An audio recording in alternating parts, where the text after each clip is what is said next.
Salut à tous, bienvenue, nouveau podcast Cher Fitness, vous nous l'avez demandé, eh bien vu qu'on est tous confinés, on le fait.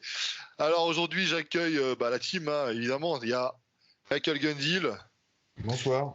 Arnaud Plaisant, mon coach, Bonsoir.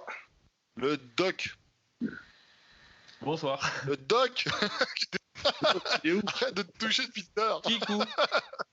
Voilà, Kikou. Et enfin Mikozer, alias Nico. Bonsoir. Donc voilà, donc aujourd'hui en fait c'est un thème on va parler un peu d'un thème d'actualité, hein, évidemment. Coronavirus, musculation, beaucoup de questions. Alors, je pense que vous avez reçu aussi de votre côté, mais beaucoup de vidéos d'ailleurs qui répondent à ces questions sur Internet par rapport aux inquiétudes des gens, des pratiquants de musculation, le fait d'être confiné, de ne pas pouvoir s'entraîner. On voit des vidéos parfois un peu drôles, parfois intéressantes, pour essayer de trouver des solutions, hein, mais bon, enfin, on va en parler. Et en fait, on va commencer vraiment succinctement parce que le doc, t'en as parlé énormément sur ta chaîne, d'ailleurs que je vous J'en ai invite à pas aller mal suivre, parlé, hein. ouais. J'ai essayé de gratter le buzz au maximum. T'as bien raison. Non, mais en plus, surtout, t'apportes des arguments, voilà, au moins c'est fiable, etc. Parce qu'on a vu beaucoup de tout et n'importe quoi, hein, sur le coronavirus. Ouais, j'ai essayé de rester le plus neutre possible, le plus factuel et d'apporter des choses parce qu'aussi, forcément, c'est un sujet d'actualité, donc c'est ce que les gens, malgré tout, demandent. Alors, juste une petite parenthèse. Aujourd'hui, à l'heure où on enregistre le podcast, il y a des déconnexions en France. Internet, ça bug, voilà. Donc par avance, hein, excusez-nous si jamais il y a des petites coupures qui peuvent arriver ou quoi, on essaie de faire au mieux.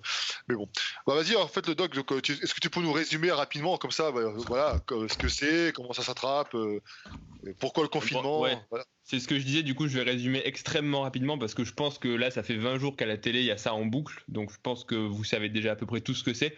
En gros, le coronavirus, c'est un nouveau virus, un virus émergent qui a débuté en Chine, en gros début de l'année, début janvier. Progressivement c'est une épidémie, donc au début il se propage en Chine, localement au niveau du village et puis ensuite au niveau de la Chine et puis progressivement avec la mondialisation il devient international puisque les gens voyagent et le virus se propage. Donc là actuellement c'est le virus qui touche la totalité du monde, hein. Apparemment c'est une personne sur deux dans le monde qui sont confinées chez elle pour essayer de lutter. Donc actuellement tous les pays sont touchés. C'est un virus donc, qui s'appelle le coronavirus. La maladie, ça s'appelle le Covid-19, coronavirus disease 19, parce que trouvé en 2019. Et c'est un virus qui, globalement, donne dans la plupart du temps, 85% des gens vont avoir quasiment pas de symptômes, un peu de fièvre, un petit rhume, donc pas grand-chose. 15% des gens, par contre, vont faire des formes graves. Donc 10%, ce sera grave au sens un peu d'oxygène et ça passe. Et 5% vont faire des formes très graves avec, en gros, une destruction pulmonaire qui va nécessiter de l'oxygène. Et dans les cas donc graves, les 5%, une intubation. En gros, le poumon ne marche plus et il faut intuber les gens, mettre un tube dans les poumons pour que une machine, un respirateur prenne le relais. Donc c'est une maladie qui est grave. À peu près la mortalité initialement, c'était alors à peu près, hein, effectivement, comme on teste pas tout le monde, peut-être que la mortalité est surestimée, sous-estimée, on ne sait pas trop, mais grossièrement, ce serait pour tout venant 2% des gens, en sachant que la mortalité augmente de façon très importante avec l'âge. Pour les plus de 80 ans, c'est une personne sur 4 ou sur 5 qui meurt, donc c'est très grave. Et pour les jeunes, moins de 30 ans, c'est beaucoup plus, c'est bénin a priori, sauf, en gros, la mortalité brute, c'est 0,2%. En gros, 2 personnes sur 1000 en dessous de 30 ans qui meurent. Malgré tout, c'est pas non plus négligeable. Ça se propage extrêmement vite. Et ça se propage plus vite que la grippe, oui, parce que la grippe, il y a une partie de la population qui est immunisée, et la grippe, ce qu'on appelle le R0, donc c'est en gros c'est la moyenne de personnes contaminées par une personne atteinte. Il est de 2,5 pour le coronavirus, donc une personne en infecte 2,5, et pour la grippe, je sais plus, c'est plutôt 1,5 ou 1,3, donc beaucoup moins virulent. On va dire moins contagieux, pardon, pas virulent. J'avais des chiffres des États-Unis de cette année qui s'arrêtait au 24 ou 25 février. Il y avait quand même 18 000 morts de la grippe cette année. Mais la grippe, c'est une maladie malgré tout qui tue. Ouais. Mais à la différence, c'est que actuellement, la grippe, elle tue principalement des personnes âgées qui ont des comorbidités. En gros, ça fait décompenser les maladies cardiaques, les maladies respiratoires chez papy-mamie. C'est grave. Mais ça touche assez peu les jeunes. Et alors que là, on voit que ça touche beaucoup plus. Encore une fois, pour l'instant, vous avez vu en Italie, hein, ils sont à 7500 morts et encore, ça fait 2 semaines qu'ils sont confinés chez eux, voire un peu plus. Et tous les jours, il y a 700 morts de plus. Donc dans 10 jours, on est à 14 000 morts. Enfin, ça va beaucoup plus vite. Et c'est que le début. Et c'est que le début. Et c'est en train d'arriver là pour l'instant. On arrive encore à peu près en France, en Italie, c'est plus le cas, mais à accueillir les patients. Mais justement, aujourd'hui, ils nous viennent de nous annoncer que, en gros, tous les lits de réanimation sont pleins. Donc là, je pense qu'à partir de 2-3 jours, d'ici 2-3 jours, on devrait arriver à la cassure de la courbe de mortalité. En gros, jusque-là, on est à peu près à 100 morts par jour. Mais à partir du moment où les réanimations sont pleines, c'est le moment où tous les patients, en fait, ils peuvent plus être accueillis. Donc ça va commencer à être de la médecine en gros de couloir, quoi. Des gens, on va limiter les gens, on va dire on n'a plus de place, donc en fait on peut rien faire. Donc je pense qu'à partir d'ici 2-3 jours, on va atteindre comme l'Italie, je pense 400 morts, 500 morts par jour. Donc ça va être assez dramatique. C'est déjà fait parce que je connais quelqu'un de 70 ans qui a téléphoné, il pensait être malade, il voulait un rendez-vous, on lui a dit non, restez chez vous. Donc on va retrouver plein de mecs morts chez eux comme ça. Ouais, c'est ce qu'il disait, c'est que pour l'instant, quand on dit qu'il y a 1300 morts aujourd'hui, donc le 25 mars en France, ça compte pas les gens dans les EHPAD. Les EHPAD, c'est les maisons pour personnes âgées dépendantes, et apparemment c'est un peu en gros l'hécatombe. Donc quand on va compter cela, on va peut-être pas doubler, j'en sais rien, mais les gens qu'on va retrouver chez eux morts. Ouais, il y a ça aussi, ouais. Parce qu'il y a la culture aussi. Je sais pas si en Italie il y a une culture différente, mais c'est vrai qu'en France il y a beaucoup de gens. Des personnes âgées qui vivent seules et tu les découvres malheureusement au bout de quelques semaines voire quelques mois. C'est ce qui risque de se passer, ouais. Non, mais je pense que honnêtement là, tu sais, il y a 2 semaines on rigolait tous un petit peu, moi le premier. Non, mais c'est un peu un mécanisme de défense. T'es un peu dans le déni, tu te dis non mais c'est loin la Chine, et puis en fait quand ça t'arrive dessus, tu te dis oui en fait on n'est pas du tout préparé à ça. Tu sais, on vit un peu dans un monde rose, on se dit on n'a pas de guerre, on n'a pas connu d'épidémie récente. Tu vois ce que je veux dire, et c'est et en fait on oublie que ça peut arriver. Ce qui est inquiétant, tu vois, c'est que, enfin, on s'écarte un petit peu, quoique, c'est qu'on se dit qu'un pays qui est soi-disant riche comme la France, tu te rends compte que finalement, même l'Italie, tu vois, l'Italie a beaucoup plus de morts qu'il y a en Chine. Alors la Chine, je le rappelle, c'est quoi? C'est 1,5 milliard d'habitants. Et si tu penses que les Chinois ils te disent la vérité, mon coco. Ouais, mais bon. Ouais, on sait rien du tout, c'est pas la vérité. C'est impossible qu'ils aient eu aussi peu de morts. Vu par contre, mecs qui sont. Par contre, le matériel, mon gars, il y a rien, quoi. Même vous, vous êtes en première ligne. Tout ce qui est masque, c'est un truc de fou. Comme tu dis, on n'est vraiment pas préparé à ça, tu vois. Pas du tout. Disons qu'on s'aperçoit qu'aujourd'hui, les guerres de missiles et d'avions et tout, on a tout ce qu'il faut, mais on a juste oublié que les futures guerres seront des guerres chimiques, et nous, on est carrément complètement largués avec ça. Bah ouais, je sais pas, ils nous parlent des prémices en fait. Ouais, il nous parle des super virus avec les fonds de glaciaires, machin, blabla. T'imagines ça, enfin... Ah bah on va y avoir droit, c'est sûr. Ouais, ça fait flipper quand même. J'avoue que là. Et puis même les gens en France, certains ont encore du mal à prendre ça au sérieux. Surtout les jeunes.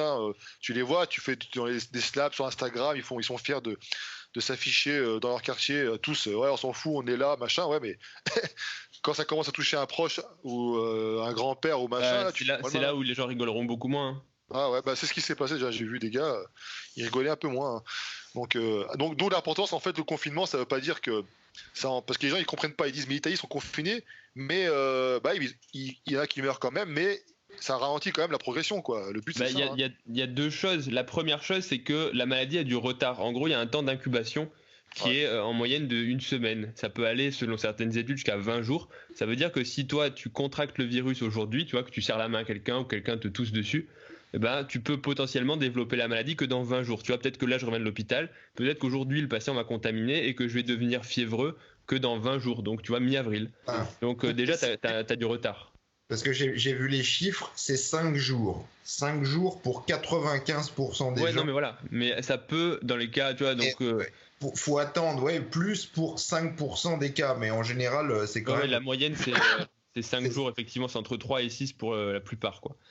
Mais donc déjà tu as un petit délai. Ensuite tu as les gens qui vont être contaminés. Malgré tout les gens sortent quand même, tu vois, même si tu sors qu'une fois dans la journée, pour aller faire ton footing ou même pour aller faire tes courses, tu vois, tu peux te contaminer à ce moment là. Après il y a aussi les gens qui sortent quand même, tu vois, tout le personnel soignant. Nous on est des vecteurs. Après on est des vecteurs nécessaires, mais on est des vecteurs quand même, tu vois. Si j'attrape le virus, alors moi je me suis confiné tout seul, du coup je me suis dit je vais pas mettre mes proches. Ma copine du coup elle est chez ses parents sont à la campagne, et elle est avec sa sœur du coup chez elle. Mais je me suis dit, bon, moi je vais essayer d'éviter, vu c'est probable que je l'attrape, tu vois, parce que comme ça va durer 2-3 mois cette histoire-là, c'est possible, c'est même très probable que le virus je le rencontre. Je l'ai déjà rencontré, il y a des patients qui l'avaient, on les a dépistés positifs après, donc on va dire qu'il y a plus de chances que moi je l'attrape qu'elle l'attrape en restant confinée. Et je me suis dit, c'est pas la peine de l'exposer à un risque, même s'il est très faible, et que c'est difficile d'être confiné tout seul. Est-ce que vous avez des masques et des trucs ? Pour l'instant, à l'hôpital, on en a, mais on n'en a pas autant qu'on voudrait, parce qu'en théorie, on te dit le masque, il faut le changer toutes les 4 heures. Mais clairement, on n'a pas assez de masques pour faire ça, on s'en est vite rendu compte. Déjà parce que probablement il n'y avait pas assez de stock, l'État n'avait pas anticipé, je pense, autant. Ils ont expliqué que les politiques des gouvernements, c'est des restrictions budgétaires progressives, des restrictions de masques, qu'ils étaient passés apparemment de 120 millions de masques à 80 millions, donc déjà tu diminues de 30%. Et l'autre chose aussi, c'est qu'il y a eu beaucoup de vols, des gens qui ont volé des cargaisons entières de masques, parce qu'ensuite ça se revend au marché noir. Ah ouais, 1 euro, j'ai vu ça, là, n'importe quoi. Non, mais tout le gel hydroalcoolique, mais t'as vu les histoires, apparemment ils fracturent les voitures des gens qui ont des capucins. Pour avoir volé peut-être qu'il y aurait du gel hydroalcoolique, c'est un truc de ouf. Ah ouais, c'est dingue, c'est un truc de dingue. En vrai, tu te rends compte que t'as les hyènes qui rôdent, quoi. Les gens qui cambriolent, t'es en épidémie, et t'as toujours des gens qui vont essayer de profiter de la situation pour faire de l'oseille, quoi. Ah bah c'est clair, ça c'est sûr. Donc, les lotions pour les mains, à un moment, ça coûtait une blinde, on n'en trouvait plus nulle part. C'était quoi, il y a une semaine, ça? Ils revendent ça à des prix exorbitants, après, c'est n'importe quoi. Bah, c'est l'offre et la demande. Il y a un médecin qui me disait, parce que d'un côté, on nous déconseille de trop abuser de ce genre de produit pour les mains.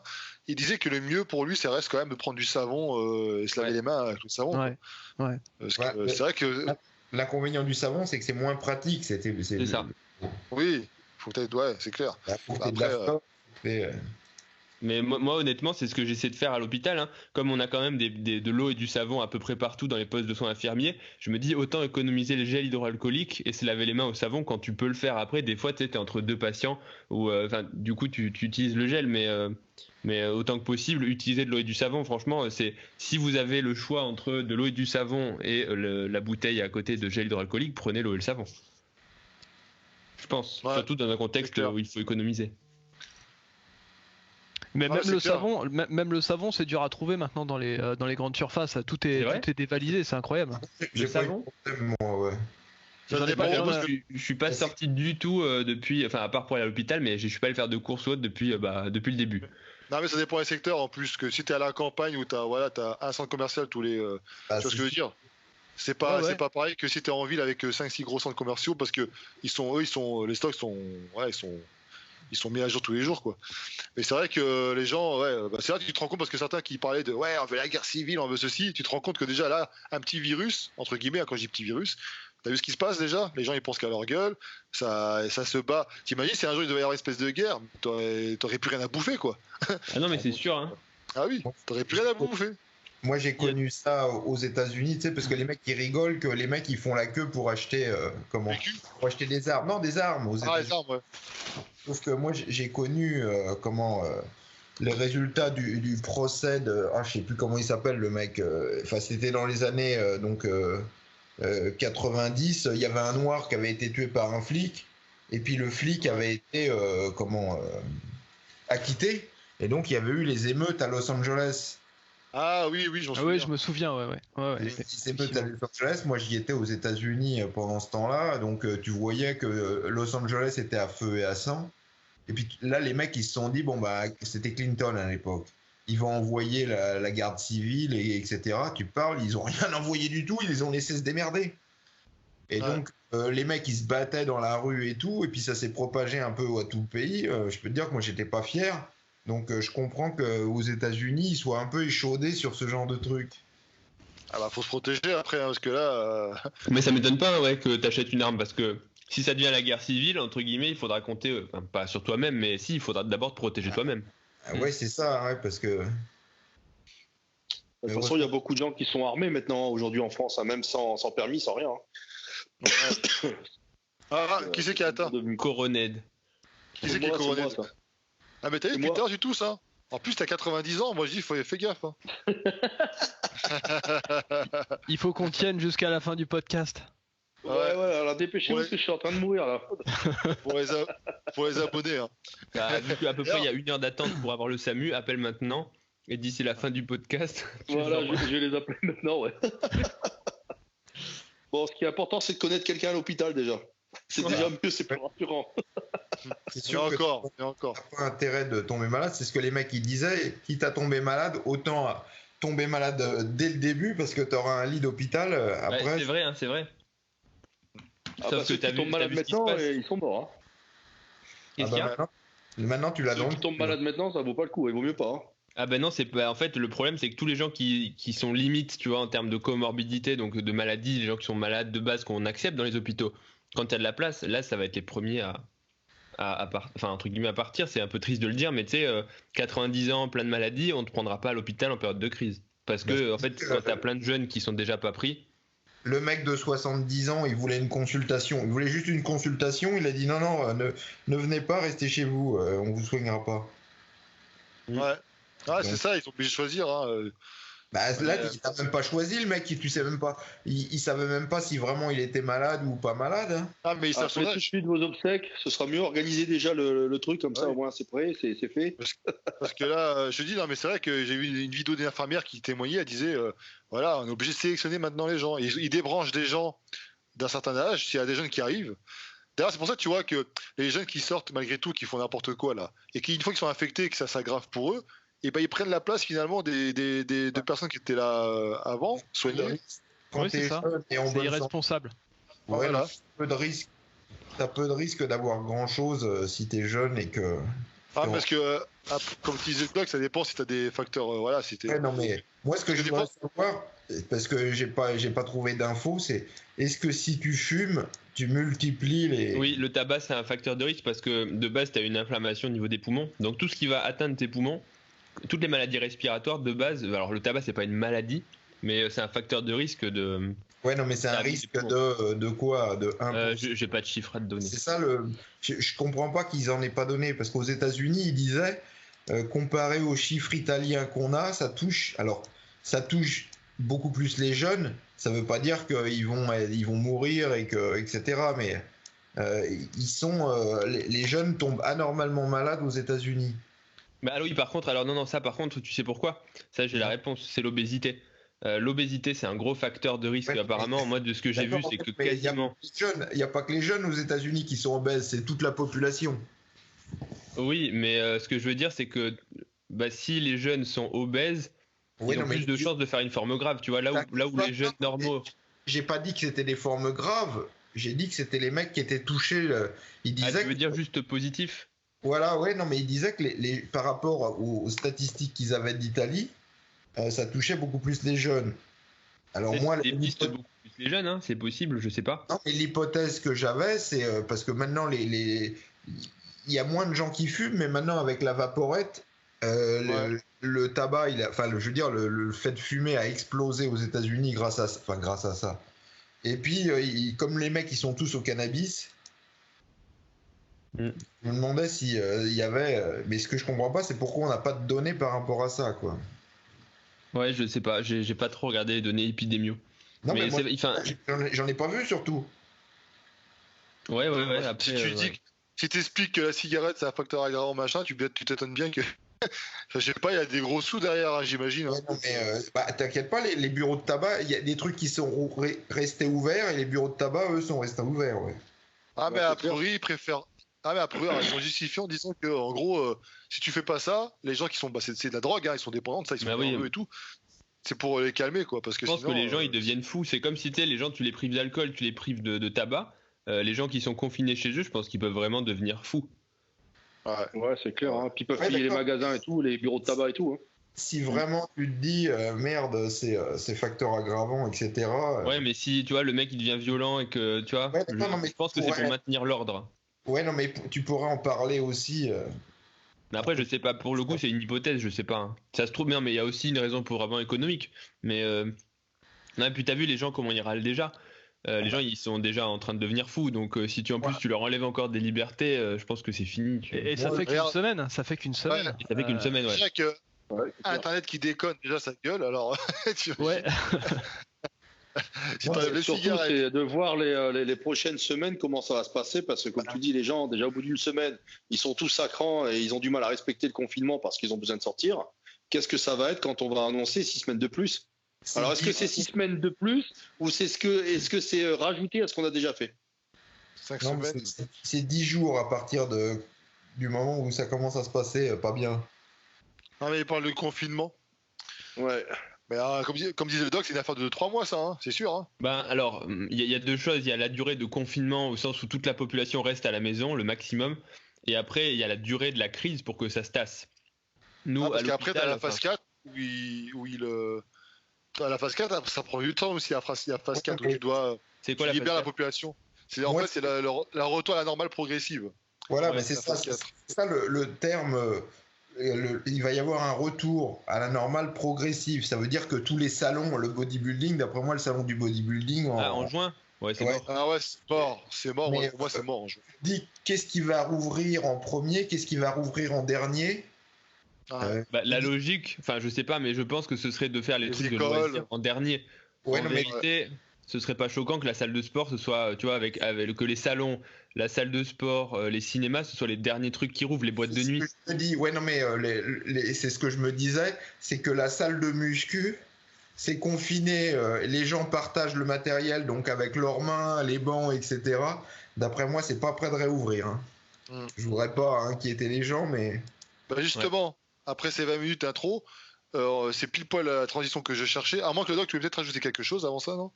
Sur le coronavirus, Ouais, parce qu'après, tu as fait des vidéos, donc encore une fois. ouais, j'ai fait pas mal de vidéos et c'est vrai que ce matin, du coup, juste pour finir sur ça, on a eu entre guillemets une réunion de crise parce que le fait que les réas soient pleines, c'est un peu le tournant évolutif, tu vois, de la maladie et de la crise. Et là, ils nous disent, on est qu'au début, dans le sens où ça va être à partir de maintenant, où on va commencer à avoir des vraies pertes humaines. C'est quand le pic qui est attendu? Ils l'attendent pour Et- mi-avril.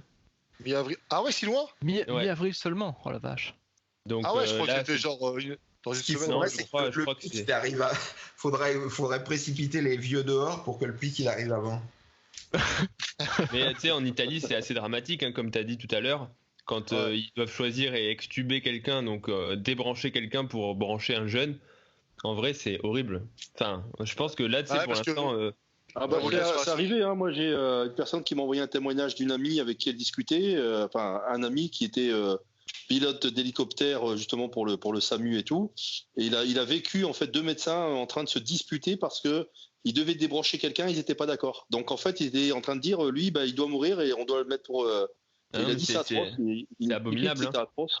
Ouais, Et- ouais. Ouais, parce que Et- ta vocation à choisir à sauver des vies, tu te rends compte que bah tu as le entre guillemets hein, la décision, tu dois la prendre quoi, la seule décision parce que bah pour sauver une autre vie quoi, c'est terrible hein, je sais ça. Et une des raisons pour ça, en fait, c'est ce qu'il nous expliquait, et c'est apparemment sur les données qu'on a, c'est que quand tu fais une forme grave de grippe, donc en fait, Ouais. en gros, c'est ce qu'on appelle le SDRA, c'est le syndrome de détresse respiratoire aiguë.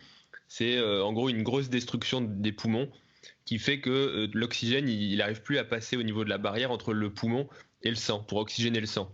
Mhm. Donc ces patients-là, c'est des patients très graves, mais le plus souvent, pour la grippe ou autre, tu les gardes intubés pendant en gros une semaine. Et le problème, et après tu les extubes et bon, soit ils sont morts, soit ils ont guéri, mais s'ils ont guéri, c'est en 7 jours que ça passe, pour la plupart des patients.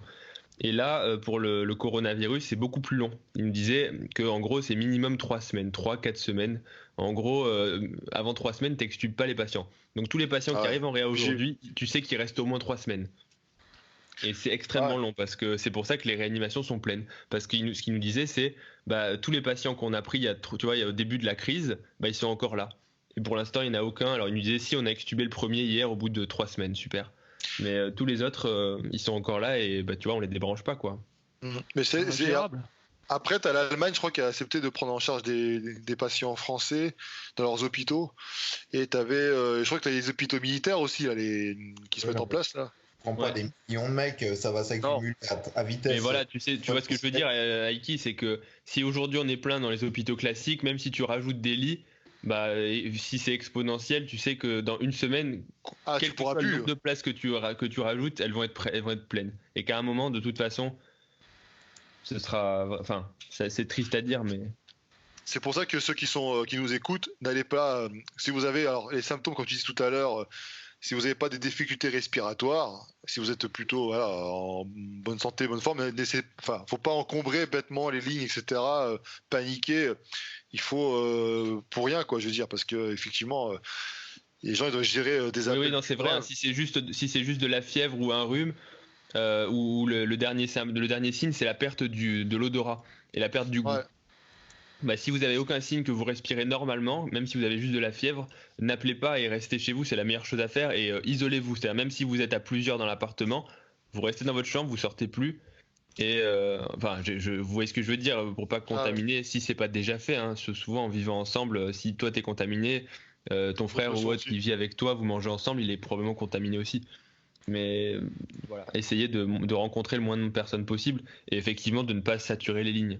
Parce qu'une heure d'attente pour le SAMU, ça veut dire quoi? Ça veut dire que le mec qui fait un arrêt cardiaque pour autre chose, t'imagines le jeune, il fait son arrêt cardiaque tranquille alors qu'il l'aurait fait 3 mois plus tôt ou plus tard, bah là il est mort, quoi, parce qu'il n'aura pas le SAMU. Il se plaignait que des gens appelaient le 15 pour demander des renseignements. C'est pas vraiment le numéro qu'il faut faire pour demander des renseignements. Surtout pas. Il y a un numéro qui a été mis. T'as toujours plein de pygmées, de toute façon. Le problème, c'est ça, on vit dans un monde de tarés. Moi, je l'ai vu au supermarché. Non, mais je suis allé au supermarché. T'avais une bonne femme. Tu sais, tu vas au supermarché, tu rentres le plus vite possible et tu ressors le plus vite possible. La bonne femme, elle s'arrêtait en plein milieu de l'allée pour téléphoner. Ouais, non, mais les gens. C'était vital qu'elle appelle Raymond pour lui dire ouais, arrête, t'as pris du cassoulet. Tu vois, mais les gens sont complètement cons. Ouais, je vais te raconter une anecdote. Quand il y a eu l'incendie de Notre-Dame, moi j'avais, puisque maintenant RIP, mais j'avais ma voiture qui était garée en dessous sous le parking Notre-Dame. Et du coup, ma voiture était coincée et je pouvais plus la sortir. Et donc je pouvais aller travailler, mais c'était plus compliqué, donc il fallait que je la récupère. Ça a été très galère parce que c'était extrêmement confiné par les flics. Il y avait 2 périmètres de sécurité, bref, inaccessible. Et du coup, je discutais avec les flics et t'avais un mec qui arrive, un jeune, hein, pourtant, il avait 20 ans, et il commence à les embrouiller pour leur dire oui, moi j'ai envie d'aller manger une glace chez Bertillon, donc sur l'île de la Cité. Vous pouvez pas m'empêcher de passer. Regardez, tu dis mais gars, c'est pas l'heure d'aller manger une glace. Enfin, non mais tu réalises le truc. C'est et le mec il démordait pas, et j'ai cru qu'à la fin le flic il allait sortir son arme, tu sais, pour le plomber, quoi. Insupportable. Les gens sont égoïstes, sont vraiment inadaptés en fait. Ah, ils sont égoïstes, ouais. Parce que, alors ça fait marrer, moi. Oui. Parce que les gens applaudissent aux fenêtres à 20h pour remercier les secours, personnel soignant, etc. C'est très très bien. Mais quand on voit certains qui font ça, et puis d'un côté ils sont en dessous, enfin dans la rue en train de se promener en groupe, ou tu vois, c'est vraiment. On est vraiment dans l'image, mais pas dans le fond, quoi. Tu vois, on est vraiment dans le. Ça fait un peu mise en scène, tout ça. C'est ça, exactement. Et c'est pour occuper les gens. Mais autant, ok pour le personnel hospitalier, etc. Mais t'as les caissières dans les supermarchés, t'es bien content. Ouais. Et elles sont pas protégées. Enfin, moi, ce que j'en ai vu, elles étaient pas protégées du tout. Non. Dans les magasins, c'est du foutage de gueule, quoi. Et pourtant, elles sont là. Heureusement, il y a des gens qui nous filent de l'eau. T'imagines si on n'avait plus d'eau, si il y avait des coupures d'eau, coupures d'électricité et même Internet. Non, c'est vrai. Le pays s'arrête. Non, mais heureusement qu'il y a des gens qui continuent à aller bosser pour. Donc le doc, par rapport à ce que tu disais tout à l'heure, par rapport aux symptômes, même si tu as la perte du goût et de l'odorat, mais tant que tu n'as pas de soucis respiratoires, ça sert à rien de t'inquiéter. Oui, c'est ça. Ce qui doit alerter, c'est les soucis respiratoires. Si tu sens que tu commences à avoir des soucis pour respirer, ou que ça va moins bien de ce point de vue-là, mais si tu as juste de la fièvre ou juste le nez qui coule, ou que tu tousses, et que ça reste comme ça, super, sois content, tu fais partie des 85% qui ont une forme bénigne. Si par contre tu commences à sentir que tu as un peu plus de mal à respirer, que tu t'essouffles plus vite, là il faut appeler. Ouais. Mais sinon, sinon faut pas appeler. T'es pour ou contre faire redescendre la fièvre? Moi je trouve ça fou, mais. Alors l'opinion classique, c'est de faire redescendre la fièvre en médecine, de mettre du Doliprane pour faire baisser la fièvre. À titre personnel, moi je suis plutôt contre. En fait, c'est vrai que j'ai pas ce réflexe-là. Et même moi, quand j'ai de la fièvre, ça m'arrive pas souvent, je touche du bois. Mais j'ai tendance à accepter ça et au contraire je me fais chauffer. C'est bizarre, hein. J'ai tendance au contraire à me faire chauffer, à me foutre sous la couette pour monter ma température au maximum. C'est le corps qui essaie de lutter contre la maladie. C'est ce que j'ai envie de penser. Après, je sais pas où est la vérité. Je me suis pas trop penché. Après, c'est une question de dosage. Si la température elle monte excessivement. Oui, c'est ça. Si t'as 40, il faut pas rester à 40 parce que là tu fonctionnes beaucoup moins bien. Mais après à 38,5, bon. Ah, moi, je faisais du sport, moi, ça me faisait monter forcément la température et je me sentais mieux. Ouais. Et je me sentais mieux après. Hein. Une bonne douche et. Donc, non, c'est clair. Ok, bon, on va passer donc du coup cas pratique. Alors, parmi Nick Hauser et puis Michael, vous avez vos salles perso. Donc, pour ceux qui ne connaissent pas Nico, la chaîne Nick Hauser, je vous invite aussi à aller voir sa chaîne YouTube. Donc, c'est du home training qu'il fait. C'est ça, ouais. Voilà. Donc, on a fait un podcast aussi ensemble pour la musculation après 40 ans. Enfin, voilà, vous irez voir ça. Et, il était super d'ailleurs. Hein. Ouais. Non, mais c'est très, très intéressant. J'ai eu pas mal de commentaires aussi de gens qui. Je savais pas que j'étais aussi. Enfin, que Cher Fitness était aussi suivi par des gens. Tu vois, je pensais que c'était du 18-35 ans et finalement, il y a pas mal de personnes. Après 40 ans. C'est dommage qu'après le coronavirus, il n'y aura plus personne. Mais... c'est la sélection naturelle. Rien que pour ça, dites dans les commentaires, enfoiré le doc. Coroned. Mais voilà. Et donc. Là, on va venir sur le cœur du podcast, parce que là, on a affaire justement à 4 personnalités différentes, 5 même, y compris moi, pour donner des conseils par rapport la question qu'on se pose, enfin que se posent les gens, que j'ai reçu, je sais pas combien de fois, des questions qui parlent que de ça, c'est Aiki, je suis dans la merde, je vais tout perdre. On parle donc des muscles. Hein. Alors, qu'est-ce que vous pouvez dire par rapport à ça ? On va dire la fonte musculaire. Est-ce que c'est mythe, réalité ? Est-ce que faut toujours être positif. Donc tu dis au mec, oui, effectivement, tu vas tout perdre. Mais tu vas retrouver plus tard. Pas sûr. Non, mais moi, honnêtement, c'est pas pour foutre les boules aux gens, mais d'après moi, la dernière chose qui va réouvrir, c'est les salles de muscu. Hein. Logiquement. Endroits confinés où les mecs partagent le matos, sont très très proches l'un de l'autre, respirent vachement plus fort. Ouais, fort. Ouais. Tout ça pour dire qu'il faut s'organiser chez soi, pas attendre que les salles réouvrent, parce que ce sera pas demain la veille. Hein.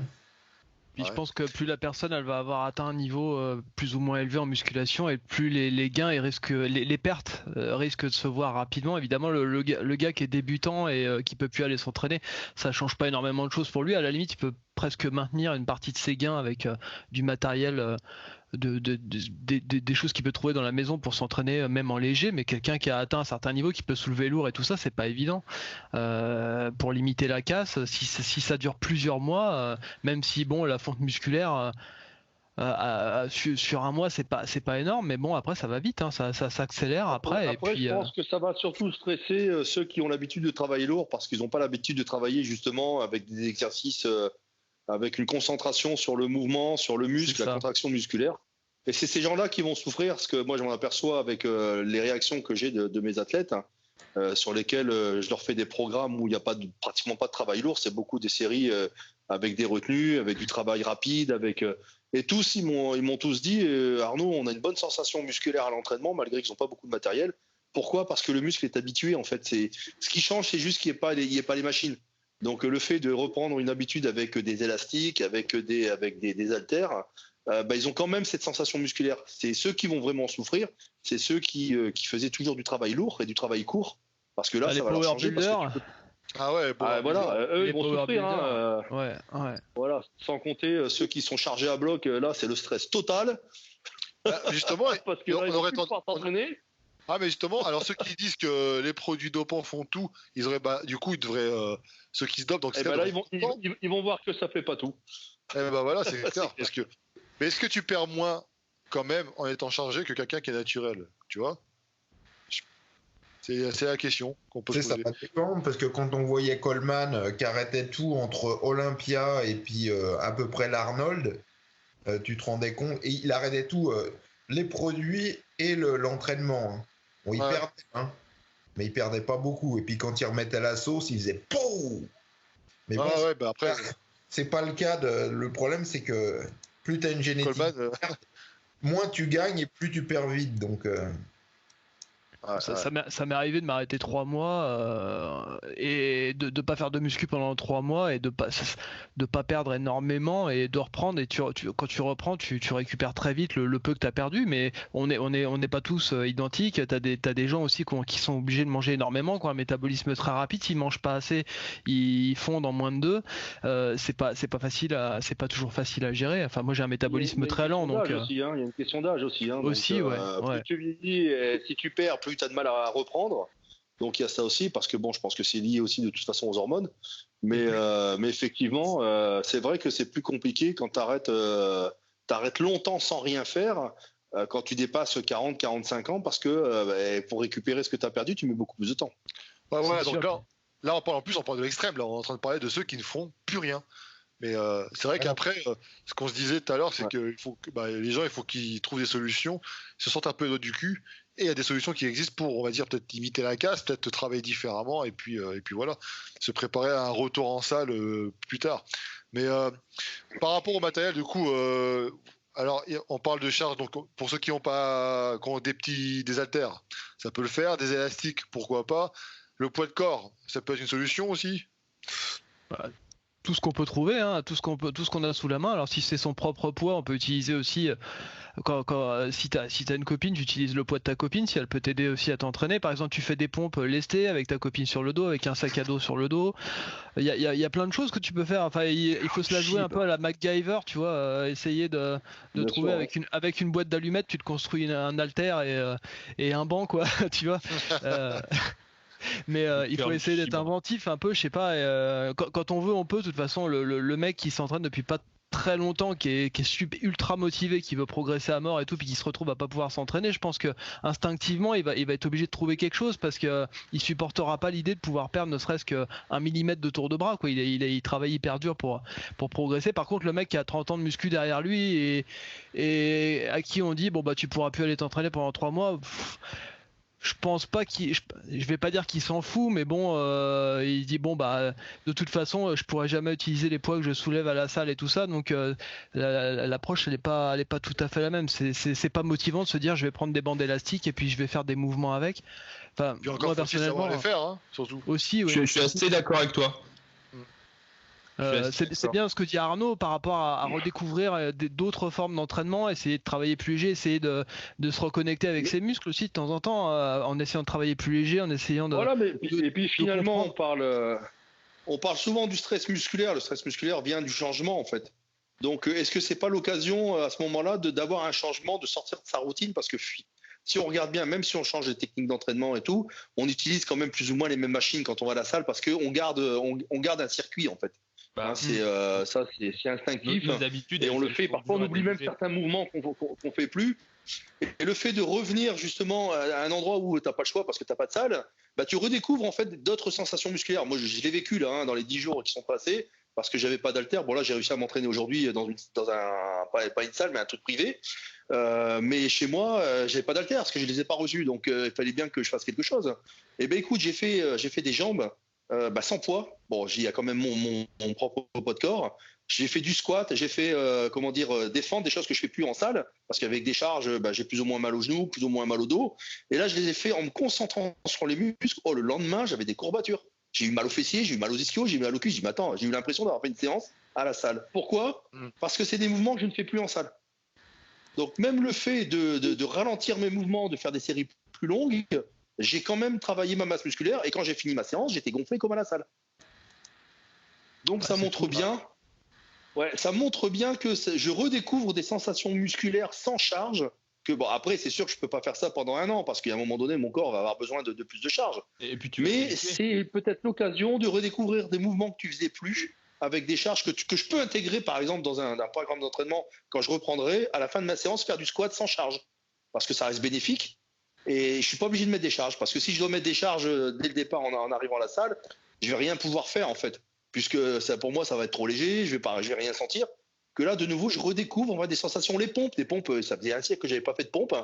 J'avais mal aux pecs, j'étais gorgé au niveau des pecs, même plus à la limite que quand j'étais à la salle. Donc c'est peut-être le moment de la remise en question, tout simplement, parce qu'on est toujours en train de parler de remise en question. Les gens savent pas se remettre en question. Là, c'est le moment de se remettre en question. Et puis Et pour toi, des ouais. gens qui ont pour Vas-y. des gens qui ont du mal à sentir certains muscles travailler et tout ça, essayer de faire de la série longue, très longue et tout ça pour essayer de comprendre un petit peu comment ça se contracte, essayer de trouver les bons angles d'attaque et tout ça pour essayer d'apprendre à recruter les muscles qu'on sent pas d'habitude à l'entraînement avec des poids plus lourds. Ouais. Ça peut pas être négatif, je veux dire. Et puis c'est toujours, vaut mieux faire ça que rien faire du tout de toute façon. C'est Hein, ça. donc Puis comme ça, c'est vous mieux que limitez rien. la casse, hein. C'est ça. Hein. Ouais, Mais, ouais. mais toi, c'est ce que tu fais. Je crois que tu fais des séries longues. Toi, tu fais des challenges. Ouais, en fait, moi, je vais être franc. Je vais pas dire que j'en ai rien à faire de plus aller à la salle. Honnêtement, je préférais aller à la salle. Mais Ah, on va ça te dire que décompresse, peut-être décompresser ouais, un peu. le premier message déjà, c'est qu'en vrai, c'est ce que j'ai dit, c'est que c'est pas très important. Je pense que tu sais, dans 4 mois, si on est tous là, que notre famille, nos amis vont bien, déjà on s'en fichera un peu, même si on a un peu dégonflé, c'est pas très important. Ouais, c'est vrai. La deuxième chose, c'est que c'est comme tu as dit Arnaud et comme tu as dit, bah en fait vous avez tous dit ça, c'est que c'est l'occasion aussi de faire autre chose. On n'a pas le choix, donc on est obligé de s'adapter. Et la muscu, en fait, je trouve que pour le coup, c'est un des meilleurs sports d'adaptation parce que c'est un des sports que tu peux pratiquer finalement presque quel que soit. Si tu as mal à l'épaule, bah tu vas faire d'autres mouvements, tu peux toujours t'adapter. Donc là, c'est l'occasion de s'adapter et de faire d'autres choses. Alors moi là, du coup, comme vous dites, je peux pas utiliser de charge parce qu'en plus j'ai des haltères, mais ça va que jusqu'à 10 kilos, enfin c'est vraiment minime. Mais du coup, c'est l'occasion de faire des séries très longues, tu vois, des pompes comme tu as dit. Et en fait, c'est con, mais les pompes, bah tu te rends compte quand t'en fais plus, ça faisait 10 ans que j'avais pas fait de pompe, bah en fait c'est dur. Et, et c'est différent du développé couché, c'est pas pareil, hein. C'est pas pareil. Il faut gainer, et donc bon, je vais progresser. Et puis, comme tu dis, je pourrais pas faire un an avec que des pompes, encore que t'en as qui le font, hein, le calisthénique ou le street workout. Mais c'est un moyen de travailler ses muscles différemment. Et pour le coup, quand je sors de mes séances, alors j'ai fait rigoler les gens. Tu sais, là j'ai fait une séance avec par exemple 600 tractions. J'ai fait 100 séries de 6 reps. Et je te garantis que quand tu sors de là, les dorsaux sont congestionnés à fond la caisse. Et au final, c'est un peu des challenges, tu vois. Essayer de faire le maximum de répétitions, de diminuer les temps. Tu te fixes des objectifs différents. Donc je pense que tout est bon à prendre et tu vas travailler d'autres qualités. Ok, ce sera peut-être pas le volume. Le volume, c'est peut-être plus difficile. Mais je trouve que c'est rigolo comme ça de s'entraîner, tu vois. Et de toute façon, quand il n'y a pas le choix, l'important, c'est aussi de faire des choses, quoi. Et pour le coup, je m'inquiète pas vraiment de la perte de muscle parce que, comme tu disais Nicolas, bah, quand ça fait longtemps que tu t'entraînes, moi ça fait 10 ans, je me dis en vrai 2 mois de plus, 2 mois de moins, c'est pas très grave quoi. Après c'est sûr que quand ça fait un an, tu perds forcément beaucoup plus parce qu'en fait t'as beaucoup moins créé de muscles. Mais au bout d'un moment que tu t'entraînes, bon voilà, c'est pas très grave. Donc et puis de toute façon je pense Ouais. que je vais pas perdre grand chose hein, parce que finalement mes muscles je les stimule pareil. Alors effectivement il y a des muscles j'ai un peu du mal, les ischios ou autres, c'est plus difficile. Mais comme tu disais Arnaud, les squats à vide. J'ai fait une séance que des fentes à vide et du squat libre hein, au poids de corps. Et t'en fais en série ultra longue et ça brûle. Et le lendemain, j'étais courbaturé, je pouvais même plus marcher. Mais t'avais Alors, un mec là sur YouTube, là, comment il s'appelle déjà? Qui faisait des 2000 squats. mais ouais, Tu te mais rappelles, en fait, lui, là? c'est abominable, c'est Ouais. horrible. Il était Vous costaud en faites des plus, hein, séries ultra longues de squat, mais vous allez Ah ouais. douiller. Il avait un bon niveau en plus, hein. Il a même fait une compète d'ailleurs, naturel là. Je sais plus comment il s'appelle, là. Il y avait une chaîne YouTube, là, il faisait que ça, des squats, des 2000 répétitions, 1 heure et demie sans s'arrêter, enfin. Tout le monde se foutait de sa gueule là, mais au final, il avait quand même des résultats. Ah mais t'as des gens comme ça. Enfin, moi je me souviens à l'époque sur le forum Smart, on avait Franck B c'était son pseudo, qui était un Oui. spécialiste, Mais enfin, il y en a de la. Ouais, Il y en a qu'un, ouais. Il y en a qu'un seul sur tous les mecs qu'on connaît, il y en a qu'un, donc c'est pas énorme. Hein. Ouais, il y en C'est a pas un, mais énorme, parce qu'en fait, personne n'a envie de faire 1 heure et demie que de squat libre, parce qu'en Ah, vrai, non. c'est abominable, il faut supporter la brûlure. Hein. Ah, mais surtout ils croient que tu fais ça, t'auras pas de gain parce qu'ils sont dans leur. Comme tu dis, s'il n'y a pas de charge, s'il n'y a pas de machine, s'ils ne soulèvent pas lourd, ça ne marche pas. Tu vois, ils sont dans leur, enfermés dans leurs croyances. Et peut-être qu'ils ont raison pour eux, mais ils n'ont pas testé. Tu vois? Ouais, non. Ce qui est sûr, c'est que l'arrêt, là, il y a beaucoup de mecs qui reprendront jamais. Hein. Faut être Ah oui, honnête. ça c'est clair, ça c'est clair. C'est ça le problème, c'est pour ça que je suis contre l'arrêt, moi. C'est que j'ai vu beaucoup de mecs, ils arrêtaient 1 semaine, 2 semaines, 3 semaines, 6 mois, 1 an, puis on les a jamais revus. Ouais, puis quand Mais t'as toi, un Michael, certain âge. imagine. Non, je t'en prie, je t'ai coupé. Non, vas-y. Non, je dis Attends, quand t'as un certain âge et puis que t'as ton horloge biologique qui tourne et puis que t'as plus de temps à perdre parce que t'en as plus derrière que devant après un certain nombre d'années de pratique, tu te dis bon bah 3 mois c'est quand même long parce que bah tu sais pas combien t'as de bonnes années devant toi encore. Enfin. on peut s'entraîner longtemps, mais rester performant longtemps, ça c'est autre chose. Donc, quand tu as 20 ans, tu n'as pas tous ces problèmes-là, tu te poses pas toutes ces questions que nous on peut se poser, moi à 44 ans, d'autres à plus. C'est pas toujours évident. Donc là, un arrêt forcé de 3-4 mois, on sait pas. Bon bah c'est pas toujours facile à vivre pour ceux qui sont passionnés, qui s'entraînent toute l'année sans s'arrêter. Ils savent pas comment ils vont pouvoir reprendre, si ça va revenir. Il y a beaucoup d'interrogations, quoi. Ouais. Mais il y a d'autres priorités. Michael, la question c'est clair, surtout en ce moment. La question que je me posais, c'est que bon, t'as ta salle de muscu, Michael, mais imaginons, t'as pas de salle, t'as rien, et tu te retrouves dans ce cas-là où tu peux pas t'entraîner. La différence avec tout le monde, c'est que quand j'ai commencé, j'étais à moins que rien, j'étais zéro connaissance, zéro t'avais pas de vidéo, t'avais rien du tout, zéro matos. J'ai vraiment commencé de 0-0, donc. Ou pas de corps, t'avais fait pompe comme tout le monde, classique, abdos, traction. Voilà, ouais, tu fais ce que tu peux. J'avais des anneaux dehors, je faisais des tractions. J'avais un espèce de c'est pas un balcon, mais un palier en V. Je faisais des dips, tu vois. C'était j'avais que ça, donc c'était bien merdique, mais. Bah, c'est ça, hein, quand t'as que ça, tu t'adaptes. Donc, par contre, c'est différent. Le mec qui a toujours connu une salle et une salle bien équipée, c'est plus difficile de repartir, tu vois, de jouer un peu les bricoleurs, quoi. Ouais, c'est clair. C'est clair. D'ailleurs, j'avais fait un post Instagram, puis je disais que finalement, moi le premier, on est dans des salles ultra équipées, beaucoup de matériel, etc. On a tendance à critiquer les petits trucs qui nous font chier. Et c'est quand tu perds tout ça que tu te rends compte que finalement, c'était pas si mal, tu vois. Enfin, c'est vrai que... natation, équitation et tout, toi, muscu, tu peux toujours continuer à t'entraîner. Il y a plein de sports où ils l'ont dans le cul. Ouais. La natation, à part ta baignoire. baignoire. La natation, pareil, il est pas prêt à revoir. Et puis même ceux qui courent, parce que finalement, nous, ceux qui se sont le mieux adaptés, c'est qui? C'est les gens comme nous qui faisions de la salle ou des poids haltères, enfin pour la construction des muscles et le physique. Mais ceux qui courent, ils sont bien emmerdés. Si on leur interdit de courir, ils font quoi? À part ça, qu'est-ce qu'ils savent faire d'autre, ceux qui font que de la course? Les mecs, ils sont dans la merde. Les mecs, ils courent allègrement. Puis tu vas courir en forêt, tu croiseras ni un flic, enfin si t'as une forêt, mais tu croiseras pas de flic en pleine forêt qui va te demander ton. D'ailleurs, le doc, t'as fait une vidéo, toi, en réagissant à l'article, ce que pensaient les cardiologues de ceux qui couraient pendant cette crise. Ah non, c'est pas ceux qui courent. Non, c'est juste, effectivement, c'est une vidéo sur les sports.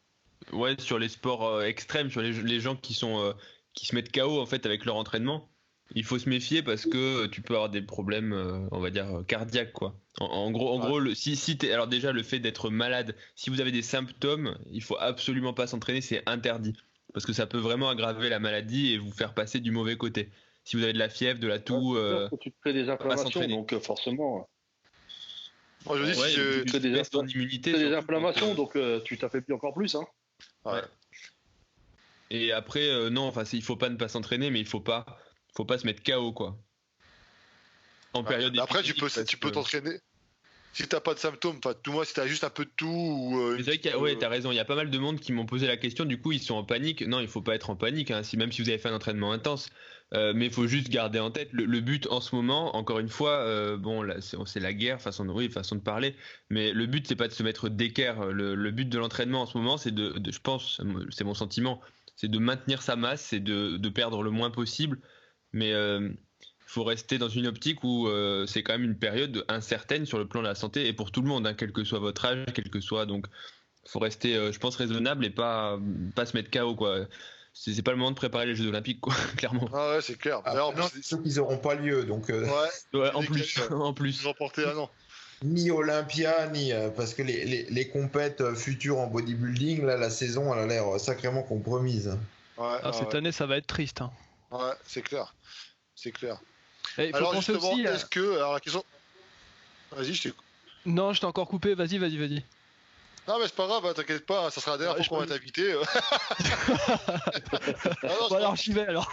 Non, je t'en prie, vas-y. Les gens qui sont cassés de partout par l'entraînement, qui ont mal au coude, aux épaules, aux genoux et tout ça, finalement un petit arrêt qui va leur permettre aussi de récupérer une santé articulaire, tendineuse et déjà d'éviter de se détruire en faisant des pompes et tout ça, plutôt d'essayer de se réparer et d'utiliser ce temps qu'on peut pas passer en salle pour se reconstruire un petit peu, pour se refaire une santé générale, plutôt que de se précipiter sur n'importe quoi pour s'entraîner avec et puis de risquer d'aggraver des problèmes qui sont déjà là.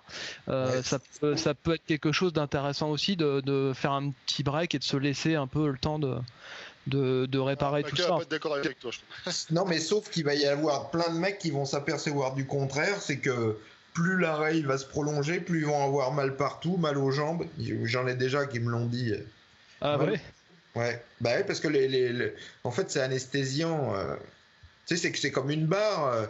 La barre, le débutant, tu lui mets une barre de 60 kilos sur sur les épaules, il a l'impression que ça l'écrase, etc. Et puis en fait, tu t'anesthésies un peu à ça, parce que un mec qui met 200 kilos, une barre de 200 kilos, sur ses épaules qu'à l'habitude, il la sent plus, mais elle fait quand même 200 kilos la barre. Hein.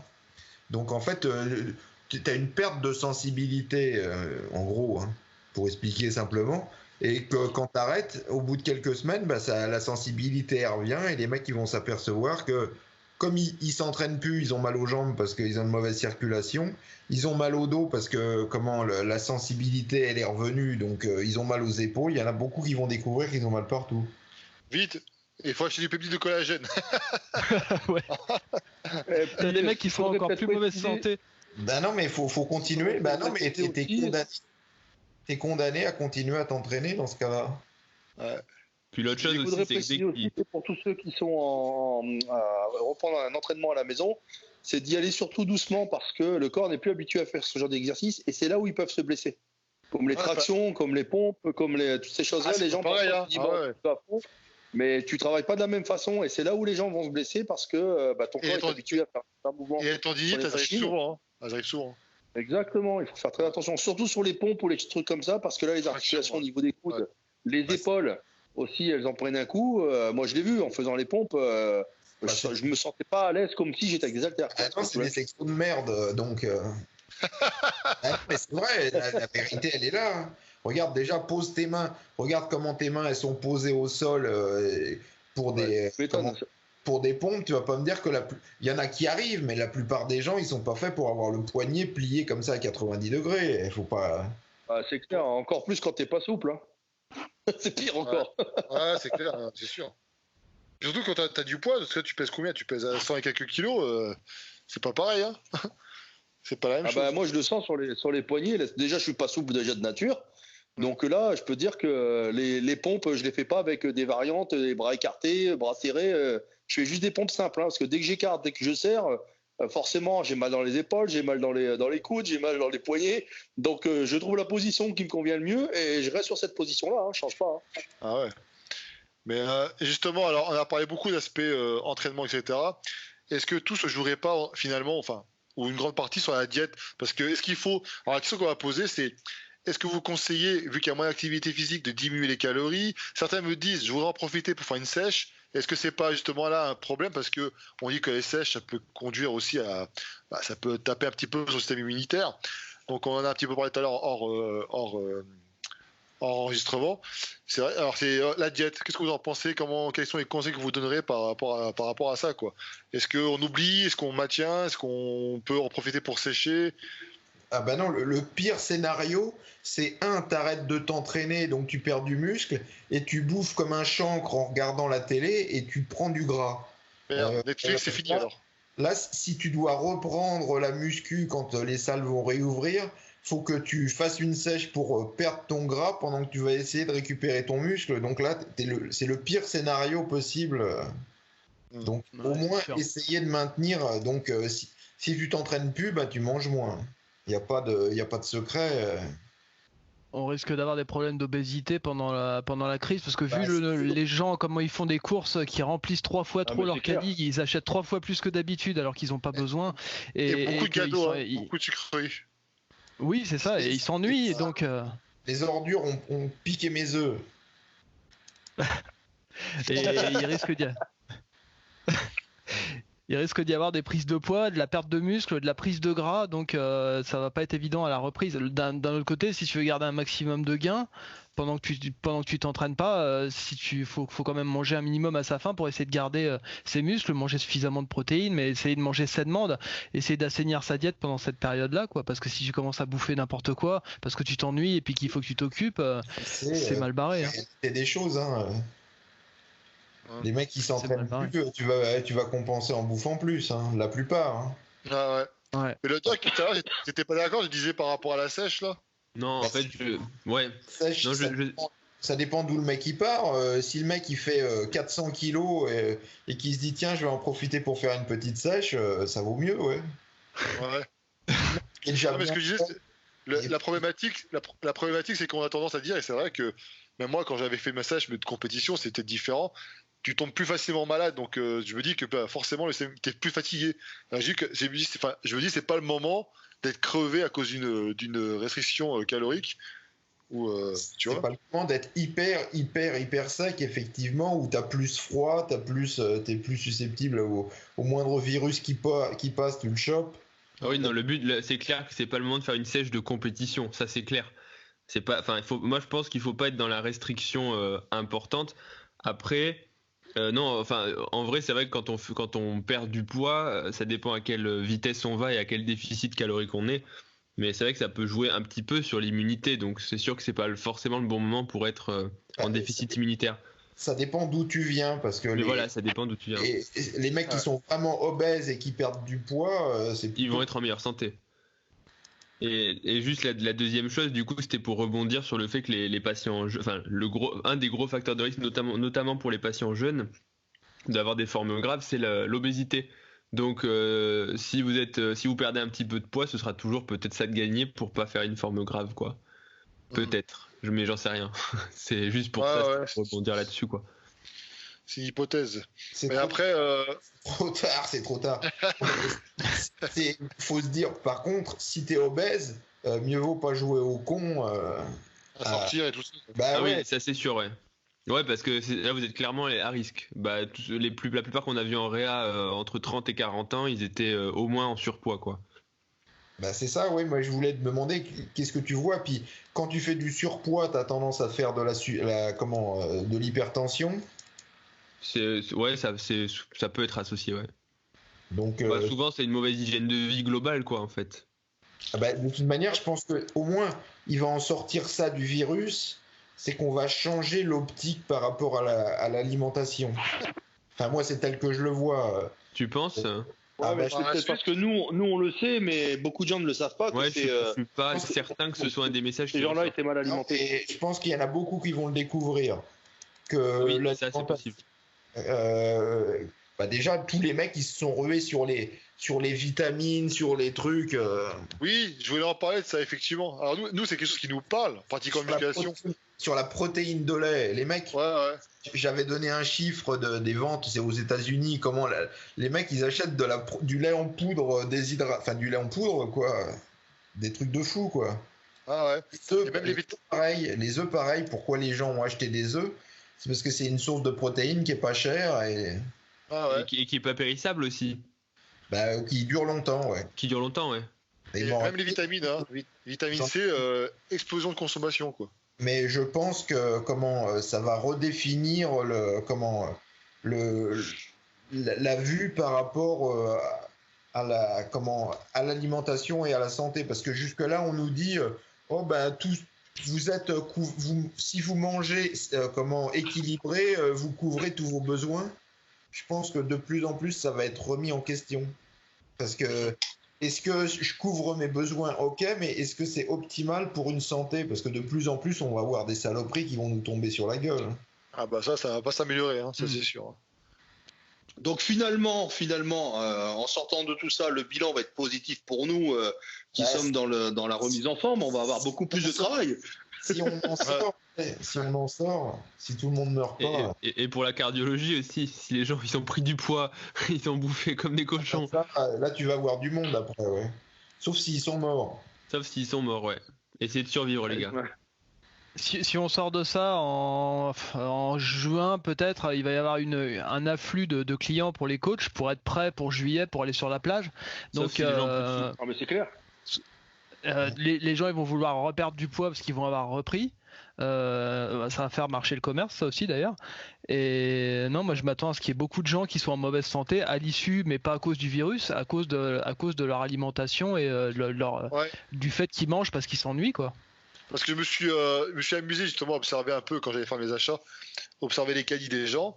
Et c'est vrai qu'ils achètent ce qui coûte pas forcément cher, entre guillemets. Hein. Ils achètent beaucoup de sucreries, des gâteaux. Et c'est vrai que tu voyais dans les reportages, quand on te montrait les magasins dévalisés, c'était les gâteaux, etc. C'est les premiers trucs qui étaient partis, quoi. Tout ce qui était sucreries.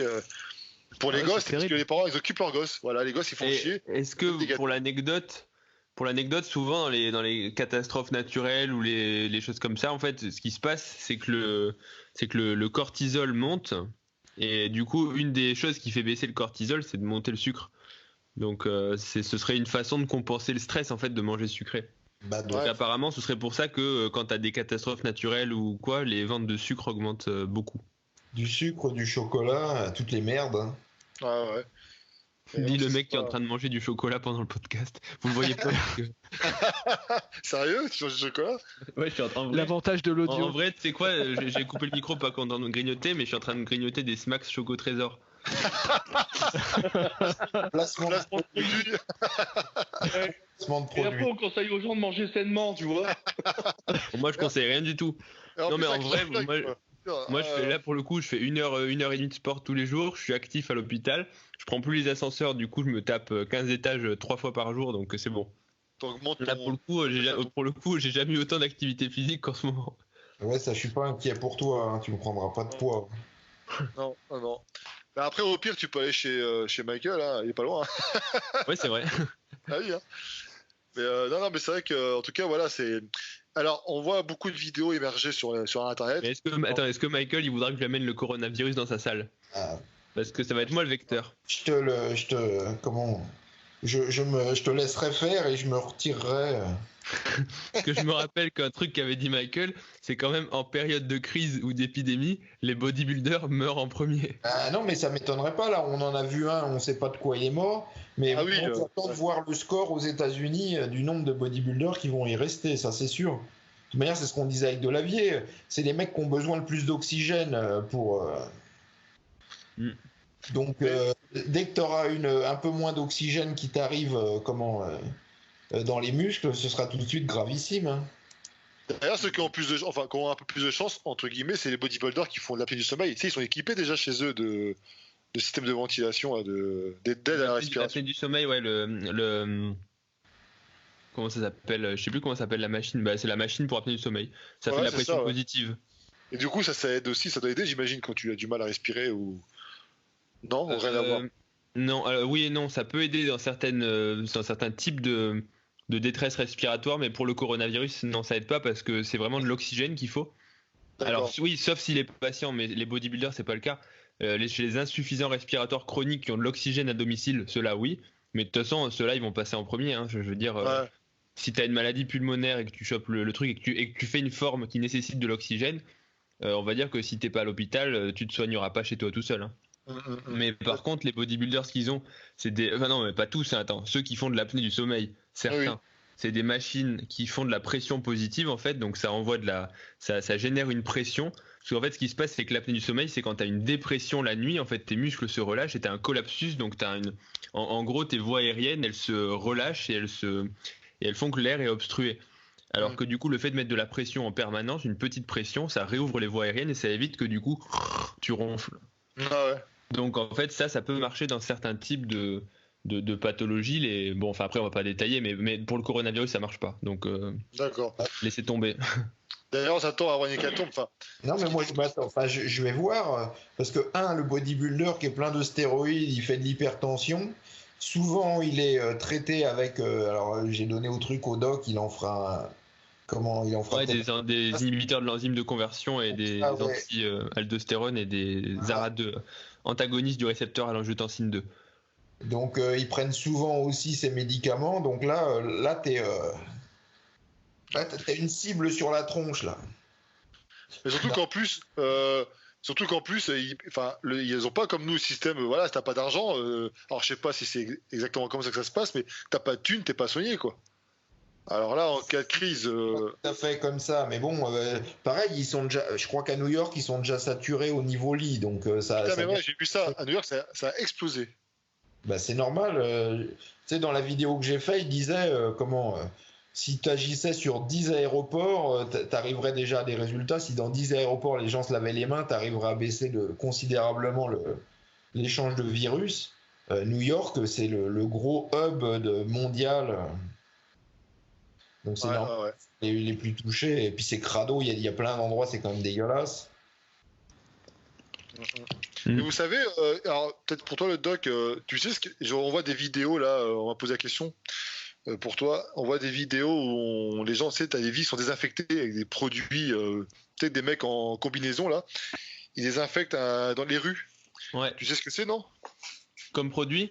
Ou à quoi ça sert vraiment? Parce que c'est quoi? C'est pour comme produit parce que c'est un truc blanc.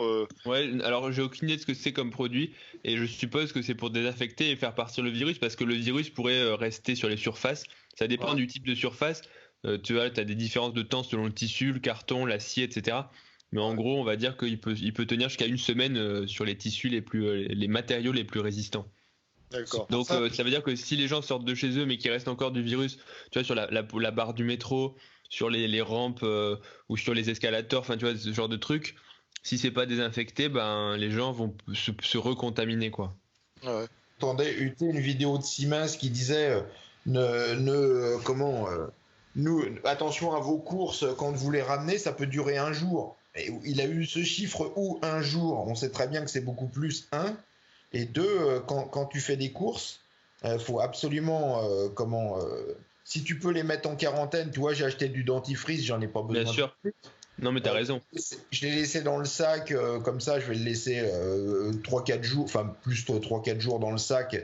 Et dès que tu ouvres tes courses, faut considérer qu'elles sont contaminées et pas les foutre dans ton frigo comme ça, comme il dit, mettez dans le frigo et puis bing.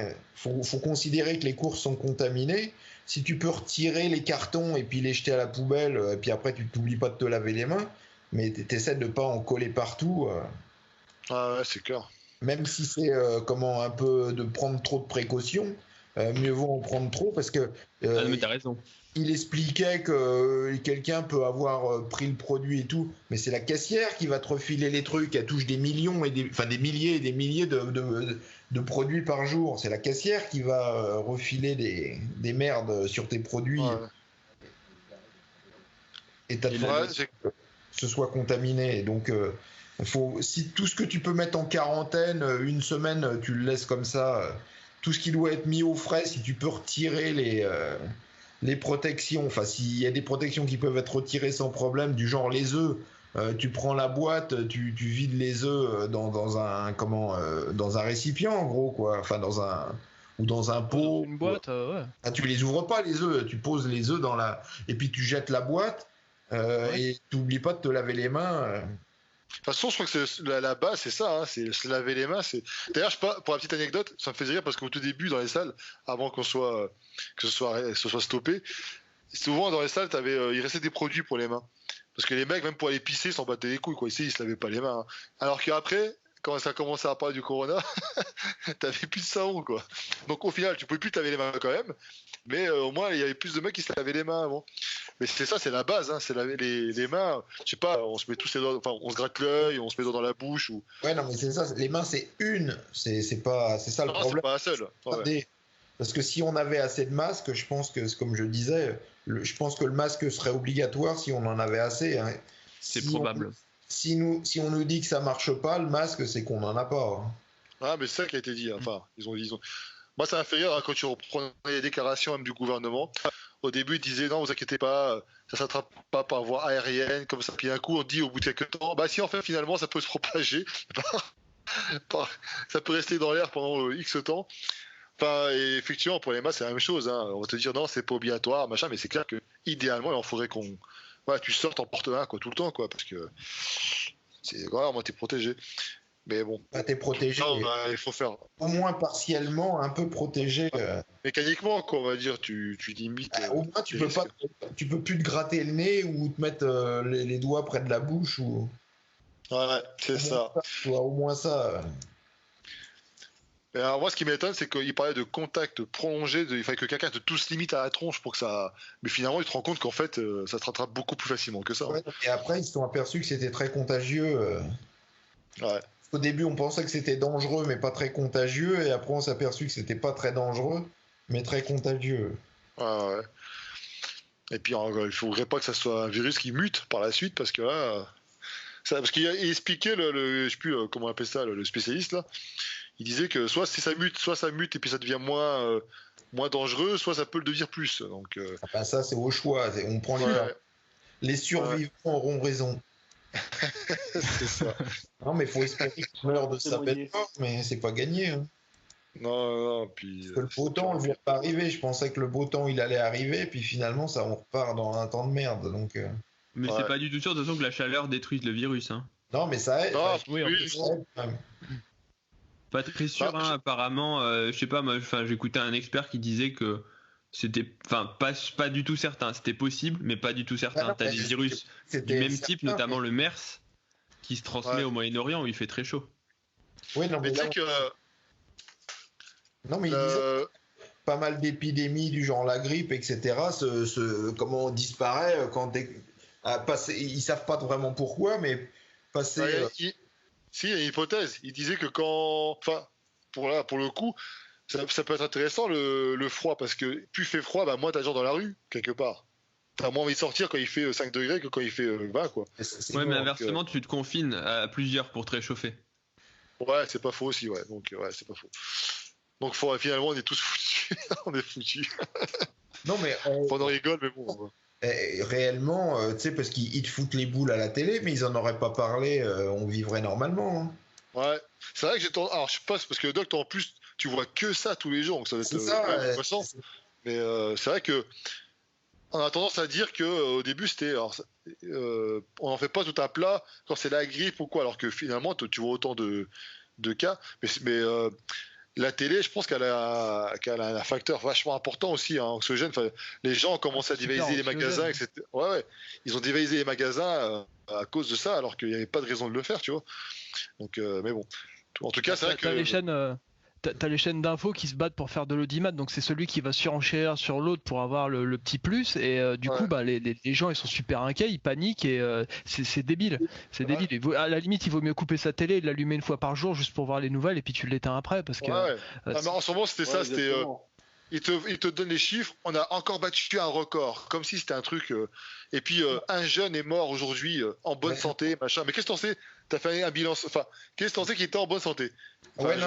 Non, c'est qu'il était pas en bonne santé, c'est que tu le savais pas, mais c'est un truc, sinon il meurt pas. Non, mais il y a quand même Ça, pas forcément. Des fois, t'as vraiment des gens sans antécédents qui vont faire une forme grave. Ça, pour le coup. C'est parce qu'il devait avoir un truc et que tu le sais pas. Mais auquel cas, toi aussi, peut-être que moi je suis en bonne santé apparente, mais peut-être que j'ai un truc. Mais de toute manière, c'est ce qu'on dit, toute personne en bonne santé est un malade qui s'ignore. Oui, non, mais après, auquel cas tu t'en sors pas. En tout cas, il n'y a pas de maladie connue ou en tout cas révélée ou de gros trucs. A priori, quelqu'un qui est jeune et en bonne santé, il risque pas grand-chose, quoi. C'est ça le. On sait pas, non, on sait pas. Il y a eu des épidémies qui ont tué des jeunes. Hein. Non, mais là, pour l'instant. Oui, c'est évidemment beaucoup plus les vieux qui meurent. Après, c'est ça le problème, c'est qu'on a confiné tout le monde alors qu'il y avait des gens qu'il fallait protéger vraiment en priorité et de façon extrême. C'est ça parce que pour les autres, ça sert à rien de leur foutre les boules. Hein. Si t'es vraiment jeune et que t'es vraiment en bonne santé. T'es gentil, mais tu fais chier le monde pour rien. T'avais des experts qui disaient que le confinement, justement, ça servait à rien. Parce que finalement, ça n'empêche pas la propagation. Mais bon, il y avait des contradictions, quoi. Certains, les experts, ce qu'ils voulaient, c'était retarder, mais c'est qu'on n'était pas prêt non plus. Il n'y a pas de masque, il n'y a pas de machin, il n'y a pas de lit. De toute manière, c'était le merdier. On n'a pas de médicaments. Ouais. Bah, il y a un médicament, ouais, bah, Doc en a parlé, mais il parle du médicament miracle contre le paludisme, je crois. Mais bon, ça c'est pareil, hein, c'est un truc. Faut faire attention à tous les effets d'annonce, les machins. Parce que si on en avait à fond les gamelles, ce serait obligatoire que tout le monde en prenne. Hein. C'est que si ça marche pas, c'est qu'on n'en a pas. Hein. Ça coûte pas cher, a priori. Donc, oui, mais on n'en a pas, ça coûte pas cher, sauf qu'on n'en a pas. Ah bah non, parce que je crois qu'en plus, là, alors, il faudra me dire si je me trompe, il me semble que j'ai lu que la société le labo qui faisait ça, il est pas en faillite, mais il est en redressement judiciaire. En redressement judiciaire, ouais. Donc c'est con. Ils auraient ouais, mais alors tu sais, bon, après c'est ce que je dis dans ma vidéo, c'est, je vais pas faire de la redite, mais en gros, il y a aucune preuve. Tous les gens parce que tu sais, je me suis fait insulter, hein. J'ai reçu des messages privés, les gens ils m'ont traité de tous les noms, hein. Tu sais, c'est ce que je disais, attention, cette vidéo est émotionnelle, et les gens ils disent ouais, c'est pas de l'émotion, on va te faire enculer. Je te jure, j'ai reçu des commentaires, mais des gens qui m'ont envoyé des messages d'insultes. Ouais. Mais tu te dis c'est violent quoi, alors que je pense que dans la vidéo je suis resté assez neutre et je dis juste qu'il n'y a aucune preuve. À chaque fois les gens ils disent ouais, des preuves il y en a, il y a plein d'études, et à chaque fois tu leur dis mais elles sont où ces études? Silence. Il y en a deux études, une chinoise et une française. Il y a une étude chinoise qui est négative, qui montre que la chloroquine n'a pas montré. J'ai entendu qu'elle était positive. Enfin, j'avais entendu qu'une étude chinoise était plutôt positive. Bah alors, on parle peut-être pas de la même, mais celle que j'ai vue, elle est négative. Enfin, en tout cas, elle est pas. Il n'y a pas de différence significative. Ça dépend de. C'est pour ça que ça va être difficile, parce que pareil, j'ai vu. Des études avec des antirétroviraux qui étaient négatifs, mais quand tu regardes dans le détail, en fait, ils les ont filés à des mecs qui étaient quasiment déjà morts, quoi. Ouais, mais auquel cas, tout au plus, du coup, tu ne peux rien conclure de l'étude, mais tu peux pas dire que peut-être ça aurait marché. Ouais, non, mais là non, mais comme tous les mecs sont morts, ils se sont dit merde, ça les a pas sauvés, c'est ce qui est dommage. Mais bon, est-ce que pour des autres qui auraient été en un peu meilleure santé avant? Mais ça, tout à fait. Mais effectivement, hein, ça veut pas dire que la chloroquine, c'est pas parce qu'il n'y a pas d'études qui a montré que ça marche pas. Donc moi la chloroquine, en fait, je m'en fiche. Enfin, je veux dire, c'est pas que je m'en fiche. J'espère que ça va marcher. Mais je dis juste que tous les gens qui disent il y a plein de preuves, il y a plein d'études, le gouvernement il vous ment. Alors il y a peut-être un complot là-dessous, je sais pas. Mais en tout cas, c'est que dans l'heure actuelle, on peut pas le dire. On peut pas dire que ça marche. Je te garantis que s'il y en avait plein, ils en fileraient à tout le monde. Non, après, il y a deux trucs avec la chloroquine. C'est bon pour les malades, mais la question la plus intéressante, c'est est-ce que si tu en prends en préventif, ça va marcher? Ça, c'est une question. Oui, non, parce que ce que j'ai lu, c'est que si tu en prends trop tôt, ça peut te diminuer ton système immunitaire et du coup, ça reste, il y a plein de questions qui restent. Parce que Doc, celui qu'on a parlé, c'est le spécialiste français là, comment il s'appelle, le professeur Raoul, oui. Lui, parce que lui, il a expliqué en gros, attendez, vous croyez qui? Vous croyez des mecs comme ça qui se pointent, qui disent que c'est bidon, ou vous croyez moi qui suis reconnu dans le monde entier, qui. Oui, mais ça, tu sais, l'argument d'autorité en science, c'est pas un bon argument. C'est pas parce qu'il c'est un expert qu'il doit pas montrer de preuves.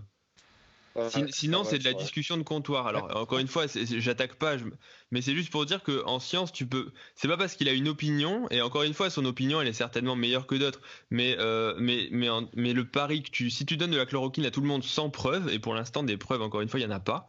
Si tu donnes sans preuve, c'est un pari. Et la discussion de faire ce pari, mais je la comprends tout à fait, et je dis pourquoi pas. Effectivement, mais il faut juste accepter de dire que c'est un pari que tu fais, que tu te bases pas sur de la science, que tu te bases sur on fait le pari que ça marche parce qu'on pense qu'il faut le faire. Ouais, non, mais parce que la situation est désespérée. On n'en a pas, donc de toute manière, tu peux toujours te pignoler ou etc. Ça, c'est un autre problème.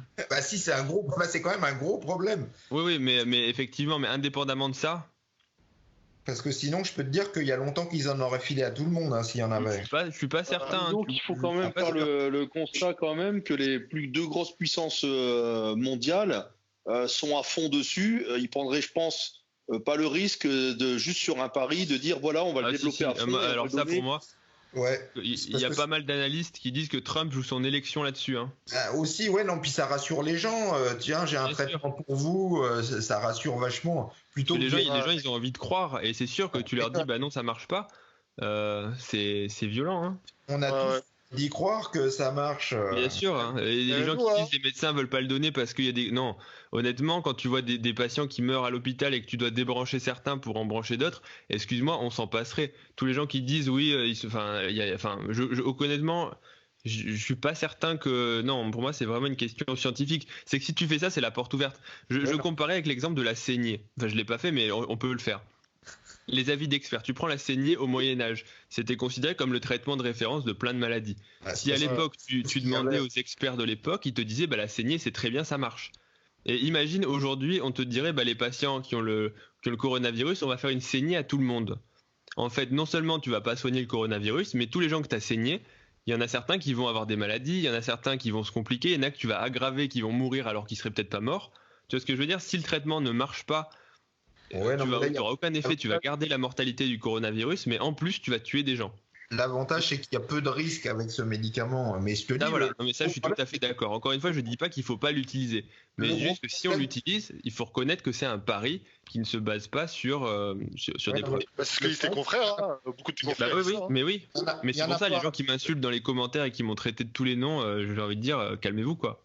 Il y en a pas, donc ça essaye d'en trouver. Alors il y en a un qui va te montrer un paquet, mais si tu commences, c'est ce qui s'est passé aux États-Unis. Hein. Tous les mecs qui se sont fait prescrire aux États-Unis, il y en a plus. Ils s'attendent à un gap, enfin un déficit pendant 3 semaines, parce que tous les mecs sont fait dessus. Le contre-argument qui par rapport à ce médicament, c'est qu'il disait que certes, sur X patients, certains n'ont plus les symptômes machin, mais a priori, tu guéris seul aussi sans. C'est pas forcément dû à ce médicament que tu as guéri, quoi. Non, mais c'est sûr. C'est comme il y en a plein qui ont dit regarde, Christian Estrosi, le maire de Nice, il a pris de la chloroquine, il a guéri. D'accord, mais moi j'ai un collègue qui l'a attrapé il y a une semaine, il a guéri aussi et il a rien pris. Donc pourtant, c'est ce que je disais, il a pris un bol de cornflakes, tu vois, le matin, tous les matins. Est-ce que c'est les cornflakes? Non, l'exemple ne prouve rien en science. Mais moi, ce qui m'étonne, c'est que pour les mecs qui ont vu pas mal de patients, ils doivent se rendre compte à l'œil, voir si ça améliore quelque chose. Ils doivent déjà s'en rendre compte. Non, c'est très difficile de se rendre compte sans analyser les données. Tu peux avoir une impression clinique, mais parfois, en fait, tu te rends compte que ton impression quand tu fais les données brutes, en fait, elle n'est pas fondée. Et tu vois quand même à l'œil, tu dois quand même avoir une certaine idée de. Tu sais, c'est comme les mecs qui prennent de la créatine. Tu t'aperçois que sur 10 mecs qu'on prend, il y en a quand même pas mal qui sont contents, quoi. Ouais, mais là c'est quand même très difficile parce que. Je dis pas que c'est scientifique, mais. Non, je vois ce que tu veux dire, hein, et encore une fois, des fois. Tu vois bien si les mecs ils s'en sortent plus vite que les autres ou non, quoi. Mais tu sais, des fois, il faut se méfier des croyances parce que en médecine, notamment en cardiologie, il y a une étude qui a fait grand bruit à l'époque, je sais plus le nom de l'étude, mais en gros, c'était un traitement où tout le monde pensait, c'était la dobutamine dans les insuffisants cardiaques. Et tout le monde pensait que c'était, et si tu prenais l'idée qu'il y avait derrière ce médicament, effectivement, c'était censé marcher puisque ça augmentait la contraction des muscles cardiaques. Donc tu te dis, un patient qui est insuffisant cardiaque, si tu lui mets ce médicament, ça va se contracter plus fort, donc tu vas l'améliorer. Et donc du coup, ils ont fait une étude pour montrer que ça marchait mieux que le placebo, sauf qu'en fait, ils se sont rendus compte, alors ils avaient fait une étude pour montrer que ça marche, hein, donc que tu allais améliorer la survie des patients. Sauf qu'en fait, ils se sont rendus compte qu'ils tuaient 30% des patients en plus. Ouais, parce donc en fait, c'est pas un bêta-agoniste, parce que je me demande si les culturaux ils prenaient pas ça à un moment. Si, c'est ça. Ouais. Non, je te dis une connerie, non, c'est pas un bêta-agoniste. Ah bon? C'est un inotrope positif. Oh, je sais plus, là je suis fatigué. Alors. Ah putain, un piège là. Oui, ça agit sur les récepteurs bêta, donc oui, c'est un bêta agoniste. Vu le nom, je le connais et que je suis sûr que les culturaux ils en prenaient. Et je me demande même si c'était. Non, c'est pas possible, c'est un médicament IV, mais oui, peut-être un cousin quoi. Parce que je connais le nom, alors je regarde.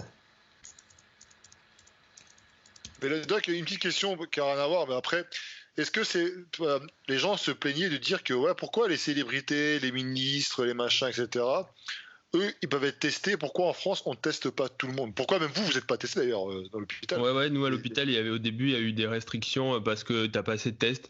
Et j'ai pas la réponse exacte, mais pour le coup, les célébrités, les politiques, je vais pas dire que c'est oui, je pense que c'est une histoire de passe-droit. Ouais.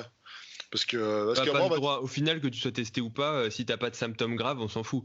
Ouais.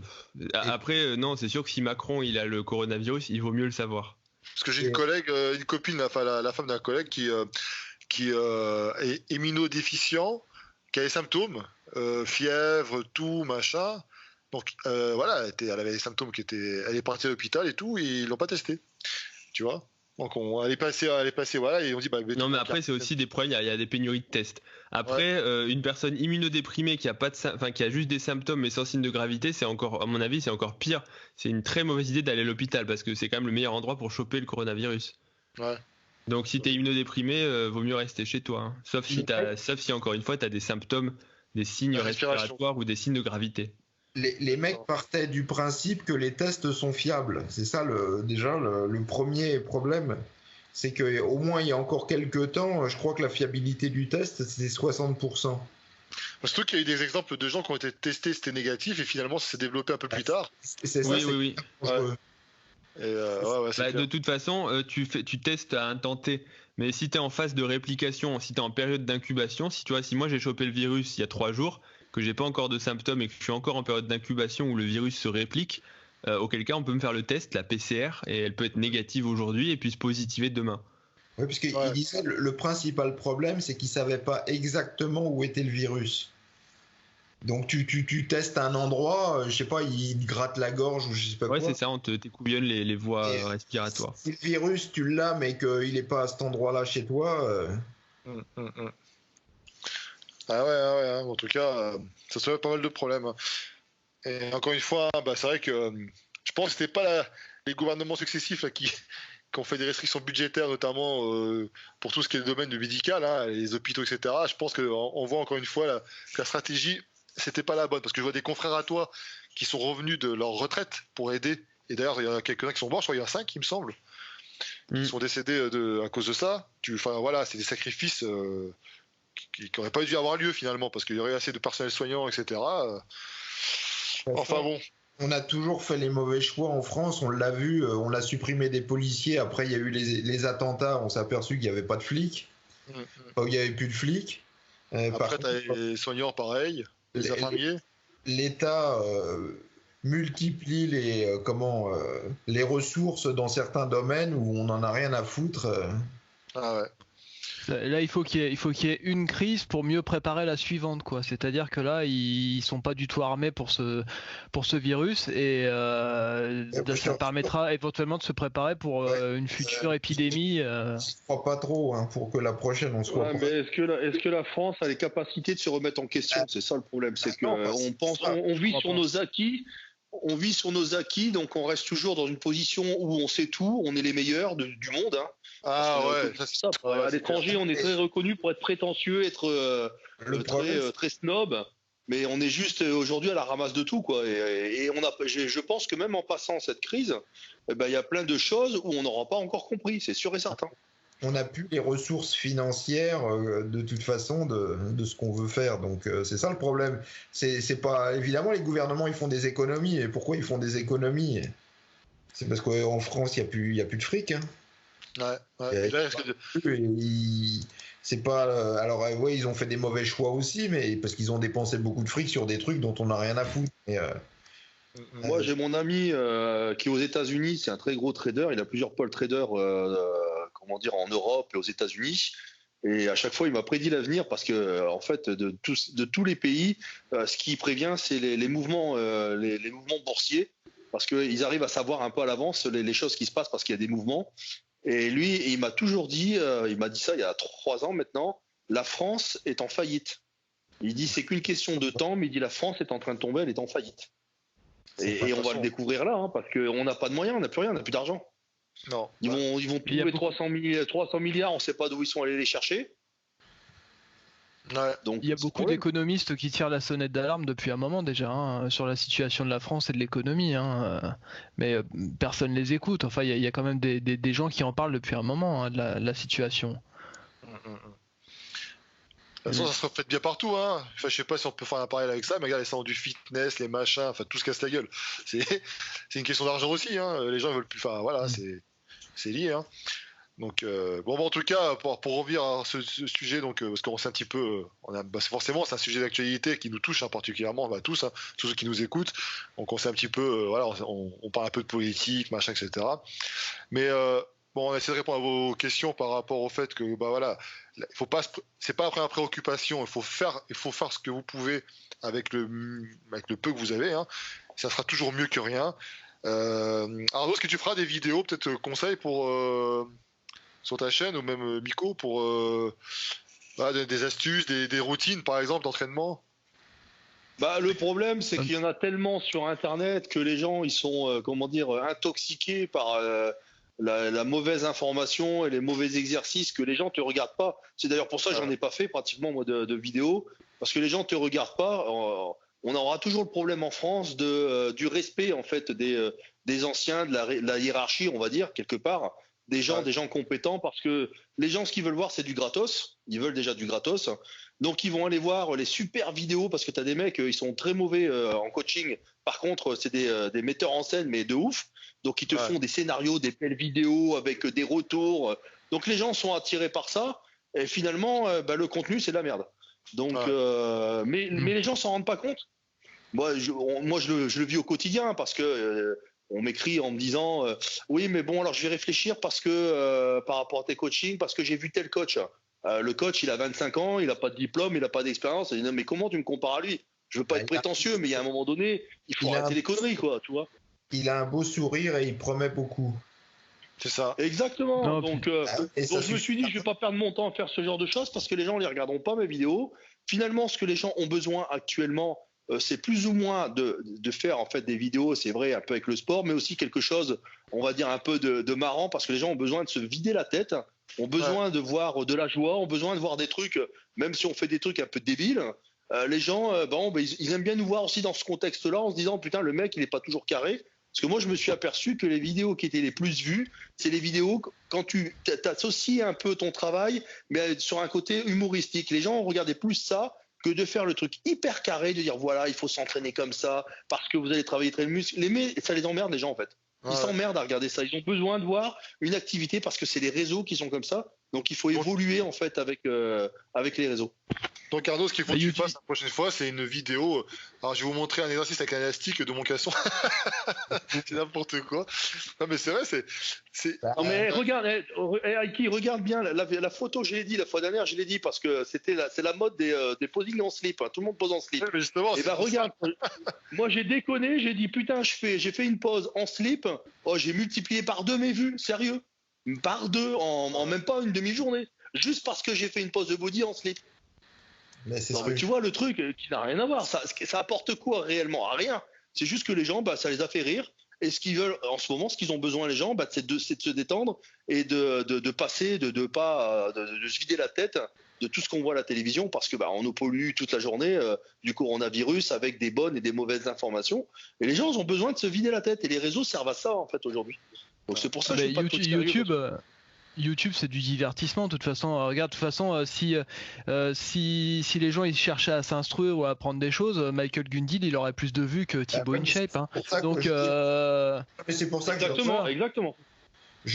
Moi je veux pas faire le buzz avec des vidéos que j'ai pas envie de faire, comme montrer comment on s'entraîne entre 2 chaises avec des bandes élastiques. Je préfère faire une vidéo pour justement dire aux gens de respecter les consignes, d'essayer de faire un peu attention d'essayer de se tenir correctement pendant la crise, d'essayer de montrer l'exemple, essayer d'apporter des choses utiles, mais ça fait pas de vue, mais je m'en fous. À un moment, il y a tellement de vidéos qui sont faites sur le sujet en ce moment pour surfer sur la tendance avec comment s'entraîner chez soi sans matériel. Ça me saoule de faire ça. J'ai pas envie, j'ai pas envie de faire ça sur ma chaîne. Et je pense que les gens. T'as raison, parce que t'as ton public et les gens qui viennent te voir, c'est les gens qui ont envie vraiment d'apprendre, de voir quelque chose de sérieux. Voilà, les autres, les autres qui sont sur les réseaux, c'est pour ça que je me casse pas le cul moi à faire des trucs, parce que j'en vois pas l'intérêt, parce que les gens ils s'en foutent, ils en voient tellement toute la journée, parce que tu vois que ça, les exercices, et je monte mon entraînement avec le machin, mais moi ça me saoule tellement de le voir, c'est pas possible. Moi ce qui me fait marrer, c'est des mecs ce qui me fait marrer, c'est des mecs qui te montrent, alors je vais pas les citer parce que, mais, en tout cas, 1 voire 2, je suis sûr à 100%, ils te montrent, ouais, voilà, alors moi, vous inquiétez pas, pendant la crise, je fais ça, ils montrent des exos avec des élastiques, des machins, tout ce que tu veux, alors qu'en fait, ils s'entraînent dans des salles à côté, perso. Enfin bon, tout ça, comme on avait vu, le buzz et tout ça. Mais t'allais dire quoi, Michael? Parce que t'allais dire un truc, Michael. Plus c'est con, plus les gens regardent, mais c'est pour ça que je suis content de faire peu de vues et je cherche pas à faire plus de vues ou quoi que ce soit. Parce qu'une fois que t'es pris dans le... En plus, tu monétises pas ta chaîne. Non, bah non, je fais justement, je veux pas. Mais de manière, plus un mec fait de vues, plus tu sais que c'est minable, donc c'est pas difficile. Hein. Ouais, après. Ouais. Ah, il y a quand même des bons trucs, mais Comme on, c'est dit sûr tout- que. comme on dit toujours, la qualité à la quantité. Ben c'est ça. Hein. Ouais. On parle comme des vieux, les gars. Dans le business, c'est Ouais. comme ça. C'est ce que je dis Quelle toujours. tristesse. Quand il y a des athlètes qui viennent me voir pour entrer dans la team, je leur dis toujours, je préfère avoir moins d'athlètes mais avoir de la qualité que d'avoir le double de ce que j'ai, parce que je pourrais aujourd'hui avoir le double de ce que j'ai, mais si c'est pour me ramasser des baltringues, des gens qui en ont rien à foutre du sport, qui finalement vont jamais respecter ce que tu fais, ça m'intéresse pas. Je préfère avoir la qualité, et c'est pour ça qu'aujourd'hui j'ai une belle équipe, parce que c'est de la qualité, ils sont tous sérieux, c'est des vrais sportifs, ils ont envie d'avancer, ils ont envie de comprendre, et ils ont envie de faire des choses dans le sport, et pas se retrouver sur les réseaux à montrer leur cul tous les 2 minutes, ou à faire des scandales ou des choses comme ça. Moi, D'ailleurs, non, mais je ne m'intéresse qu'à l'élite. La plèbe, Exactement. je laisse les autres s'en occuper. Moi, c'est juste l'élite. voilà. Tu devrais t'appeler comme ça, l'élite du fitness. Voilà, Cette année, c'est pas la masse, c'est l'élite. En tout cas, pour faire un petit retour par rapport à nos vidéos, notamment chez toi, Michael, ça a bien plu. Encore une fois, merci pour tous les commentaires qu'on a reçus, les messages privés, etc. Donc, je sais toujours pas faire de traction à la Michael. Je crois Ah, que. mais t'as dû recevoir parce que. Il y a des mecs qui t'ont tagué, hein. Ils t'ont dit, ouais, c'est comme ça les tractions. Et toi, ils m'ont envoyé tes réponses. Non. Je crois que déjà, je pensais avoir pas mal de crétins dans mes commentaires, mais je crois que sur ta chaîne, t'as la phrase, quand même. T'as insulté mes abonnés, j'ai vu ça là. Le C'est débile, le débile. Ah, mais parce que voilà, tu t'es focus sur 2-3 commentaires. Mais franchement, après, c'est vrai que j'en connais pas mal qui m'écrivent aussi en privé. Ils me disent, ouais, voilà, je commande pas envie tes vidéos, mais bon, je tiens à te dire ceci, cela. Donc, il y en a beaucoup. Mais c'est vrai que des fois, quand il y a des commentaires, qui sont pas forcément utiles.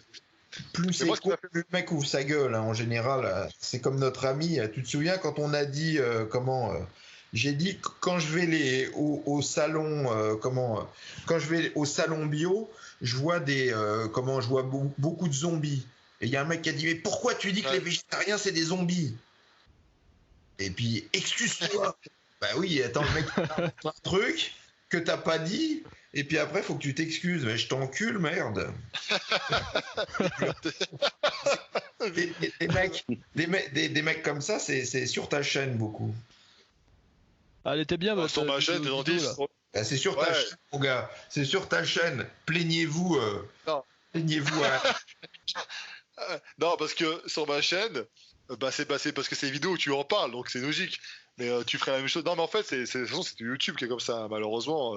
Mais après, moi, ce qui m'a fait marrer, tu vois, c'est que j'ai montré. Tu vois, on me dit toujours, ouais, Aiki, pour que tu te montres dans tes échecs, etc. Et moi, c'est ça le but. Je suis pas une star, hein, tu vois. Donc, et ça m'a fait marrer parce que beaucoup ont joué au jeu. Ils m'ont envoyé leurs vidéos de traction pour essayer de les faire comme toi. Et certains m'ont envoyé, ils te l'ont envoyé aussi, tu vois, pour savoir si c'était bon. Et finalement, en fait, personne n'a réussi à les faire à ta façon. Hein. Donc, c'est pas à ma façon, c'est comme ça qu'une traction doit se faire pour le bodybuilding. Ouais, mais c'est pas évident, hein, je te dis, parce que comme tu dis, tous, enfin, la majorité en tout cas, on fait les tractions comme j'ai fait, tu vois, les tractions. Comme les pygmées qui essayent de faire un gloubi-boulga entre les compétitions, les machins pour l'armée, pour l'entrée dans la police, enfin, ça n'a rien à voir avec des tractions de bodybuilding, quoi. Ah ouais. En tout cas, j'essaie de reproduire à titre perso ce mouvement pour le tirage vertical dos, forcément. Mais bon, c'est vrai que je pense qu'une fois que la crise sera passée, on va refaire un petit point là-dessus, là, parce que ça m'intéresse vachement, ce mouvement. Donc, on va refaire un petit point là-dessus. En tout cas, ouais. Donc, nous, on se montre tel qu'on est, hein, on s'en fout. Hein. À la fin, j'ai montré, pour ceux qui ont suivi à la fin, à un moment, je fais un mouvement, j'ai la Shincaisse. Qui n'a pas la Shincaisse? Ah, il l'a laissé. Bah ouais, je l'ai laissé. Et alors, ça t'a fait rire, tant mieux. Qu'est-ce qu'on s'en fout? C'est pas. Tout le monde a la Shincaisse. Les gens, ils aiment bien, hein, ils aiment bien zoomer, ils aiment bien regarder le défaut. Toi, t'as du ventre, je t'emmerde, je fais ce que je veux. Tu vois. Ah bah, tu vois le petit truc, bonheur. c'est que le mec, il te dit ça et tu lui dis, écoute, si tu veux, on fait une compétition ensemble et puis on en reparle. Hein, sur scène, on verra comment on sera. Hein, donc voilà, toi, ça fait trop rire. J'en ai rien à foutre. C'est une petite minorité et malheureusement le coronavirus, le fait qu'il y ait le confinement, cette petite minorité, elle a accès à foutre en fait. Elle est anormalement présente sur ta chaîne. Et tu dis ça parce que t'es en colère. non, au contraire, j'ai beaucoup de commentaires positifs.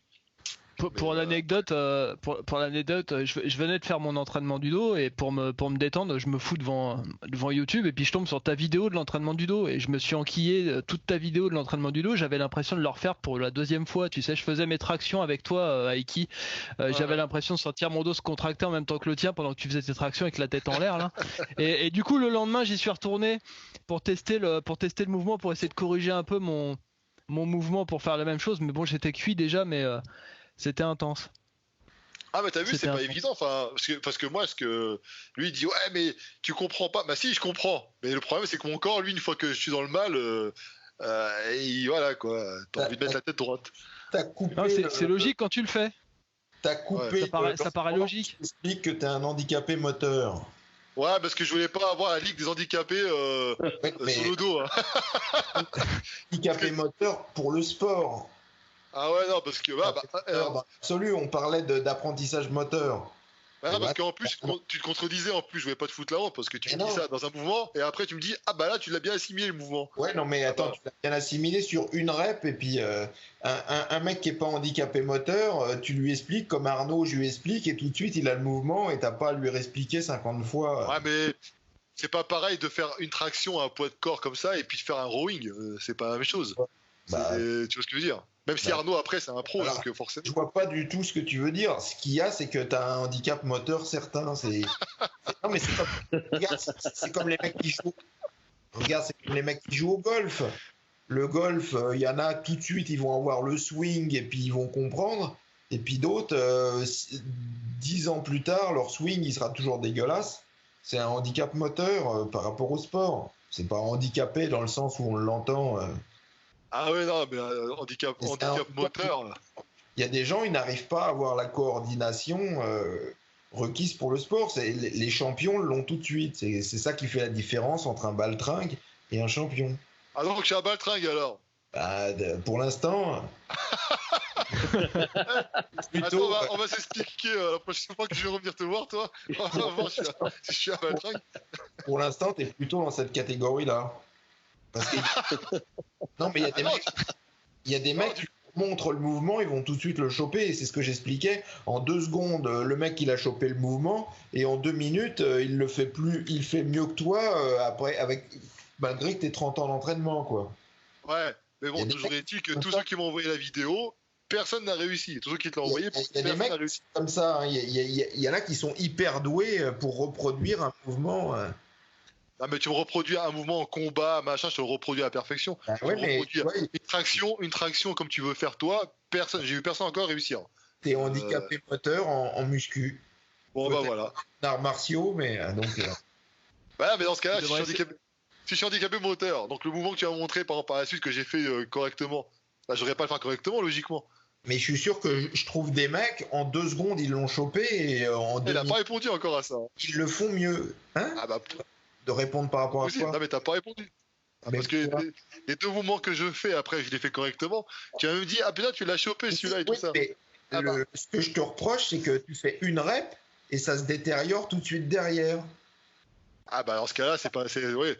Un mec qui n'a pas de handicap moteur, c'est stable. Une fois que tu lui as montré, Arnaud, je lui ai montré une répétition et tout de suite, il a toutes ces séries, il les a enchaînées bien. Il n'y a pas une série où ça s'est mis à se détériorer, où il a repris ses anciennes habitudes, etc. C'était déjà oublié, c'était fini. Ah bah voilà, parce que j'ai des tractions depuis plus longtemps, peut-être, je sais pas. Mais en tout cas, c'était... Ah bah une fois que tu as appris que ton schéma moteur de recrutement, il est mauvais, c'est très difficile de changer. C'est plus difficile de changer un schéma de recrutement moteur qui est pas bon que d'en apprendre un nouveau bien. C'est pour ça qu'il faut apprendre. Ah oui, bah ça je suis d'accord. Ça pour le coup, c'est vrai que les mauvaises habitudes après c'est difficile à les casser. Mais en tout cas, toujours est-il que j'en suis toujours à l'appel à la communauté Sharp Fitness. faites votre vidéo traction, taguez-moi sur Instagram et je les partagerai avec Michael et puis on verra ceux qui réussissent à les faire évite correctement. Vous voyez ce genre de mec qui me montre. Ah bah non, bah t'as dit que il y a forcément des mecs qui vont réussir. Donc... j'ai pas dit que j'avais envie de me taper tous les handicapés de la terre. Hein. Ah bah t'assumes maintenant. Ma chaîne. Dans l'eau, ma chaîne. Dans l'eau, il doit bien y avoir un ou deux qui réussit quand même, parce que pour l'instant, j'en ai vu aucun réussir. Même des mecs que je pensais qu'ils avaient réussi, t'as dit non, c'est pas ça. Ah bon? est réservé qu'à l'élite. L'élite. Ah écoute, t'auras qu'à s'abonner alors, un Kai Green et puis c'est tout quoi. Il y a un mec qui m'a remontré la photo. Visiblement, Kai Green a remis sa photo en train de lire la méthode de Lavier 2. Ah mais il faut lui dire qu'il y en a un autre qui est sorti depuis. Hein. Ouais, non, mais je lui ai montré. Après, on a fait la vidéo où il a le 3, mais c'est lui qui a acheté la méthode de Lavier 2 et qu'il est en train de la lire pendant son cardio. Et là, c'est non sponsorisé, rien du tout. C'est juste sur une vidéo que j'ai découvert qu'il faisait ça. Ah, mais c'est vrai que ça fait plusieurs fois qu'il l'affiche. Mais bon. Donc alors, en conclusion de ce podcast, je suis handicapé moteur et tous ceux qui nous suivent aussi, du coup, parce que personne n'a réussi à faire le mouvement. Miko, tu feras la vidéo pour voir si c'est bon ou pas pour toi là. Ouais, j'y compte bien. Ouais, comme ça, je vais vous la soumettre et on verra si je suis handicapé ou non. Ouais, moi aussi. Donc voilà, donc on va lancer le hashtag handicapé moteur. Vous pensez handicapé moteur, vous m'envoyez ça et celui qui réussit. Qui est validé par le grand maître Michael Gundil. Je sais pas, on lui offrira une petite récompense. Je verrai par la suite. Mais en tout cas, c'est intéressant parce que pour l'instant, on n'a pas trouvé encore. Je lui réserverai un lit à l'hôpital. Le doc, on envoie un rouleau de PQ. Ah oui, un rouleau de PQ. Et toi, Polo, hein, tu fais beaucoup de traction, tu devrais essayer hein, pour voir si t'arriverais à le faire comme il veut parce que franchement. Ouais, je vais essayer. Ouais, parce que c'est pas évident. Hein. On va tous s'y mettre. La team handicapé moteur en force. Mais bon, on a quand même des résultats, ça va. Voilà, c'est bon. Vous avez des choses à rajouter, les gars, parce qu'on va arriver à 2 heures de podcast. Puis il faut que j'aille manger, moi, personnellement aussi. Bah, à part que j'étais très content d'être avec vous. Bah, écoute, avec plaisir, hein, Miko. Bah, écoute, t'es le bienvenu dans la. Bah, t'es régulier pour nous, il n'y a pas de souci. Hein, tu peux venir. Merci beaucoup. Quand tu veux, on t'invitera à chaque fois. Parce que c'était. En plus, vous alors. Allez vous lasser. Comment? Vous allez vous lasser à force. Non, mais en plus, tu as beaucoup de connaissances, parce que les gens ne se rendent pas compte. Mais surtout qu'on a un podcast qu'on souhaite faire, parce que c'est très très demandé, c'est des podcasts un petit peu anecdotes. Donc, on a tous vécu les débuts d'Internet, les champions, les machins, tout ça. Donc, les gens aimeraient avoir des podcasts un peu plus, moins axés sport, muscu, conseils, machin et tout, et plus axés anecdotes, tu vois, comment on faisait le body avant, ceci, ça. Donc, je pense qu'on fera un podcast prochainement. Si tu nous lances là-dessus avec Michael, il va durer 4 heures le vol, parce que là c'est trop fort comme sujet. Ah oui, justement, c'est vrai qu'on en a tous des anecdotes, hein, avec les années. Avec Arnaud aussi, ouais, d'ailleurs. Ah, parce que même, c'est des vidéos qui marchaient bien aussi pour Michael, hein, quand tu faisais tes reviews avec tes bouquins et tout ça, là. Tu racontais un peu l'histoire des champions et tout, c'était pas mal. Hein. Donc, on va en faire un bientôt pour Chris Dickerson. Hein. Ça, malheureusement, il a. C'est pas bien engagé pour lui. Non, il a 1,5 pied dans la tombe. Ouais. Bah, ça a l'air sérieux ce qu'il a. Ah bah, c'est pas que ça a l'air, hein, je crois. Oui, c'est sérieux. Moi, je suis un peu dans les euphémismes. C'est très sérieux. C'est le médecin qui parle. Et je comptais faire une chronique sur lui, une actualité. Ouais, mais dans ce cas-là, nous, je veux dire, je sais pas, il faut une chronique. Est-ce qu'on peut pas changer le terme justement parce que les chroniques c'est sur fitness. Il y a un copyright. Il y a un copyright dessus, donc non, mais ok, de toute façon, voilà, donc vous pouvez retrouver le doc, notamment aussi chez nous aussi, mais la chaîne du doc, Mikozer, Nico sur sa chaîne, Arnaud Plaisant. Alors toi, tu es plus actif sur Instagram et Facebook. Ouais. Et puis Michael, j'ai vu que tu t'es lancé, tu fais plus de live qu'auparavant. Bah là, pour soutenir un peu les troupes. Hein. Ouais. Mais l'élite ou alors que tout le monde là? Parce que du coup, je sais pas si. Tu soutiens qui? Que l'élite ou alors y compris les handicapés moteurs? Essentiellement l'élite et tous ceux qui veulent bien me suivre, je soutiens. J'essaie de les soutenir moralement. Voilà. Donc je vous mettrai tout ça de toute façon dans la description, comme d'habitude. Il ne faut pas hésiter à soutenir leur chaîne, sauf Michael qui veut pas que vous racontiez votre vie. Ouais, non, ça, ouais, évite, ouais. Voilà, comme d'habitude. Et puis voilà. Bah, si vous avez des choses à ajouter, les gars, n'hésitez pas, c'est le moment, parce qu'après on va devoir se quitter. Bah, bon courage.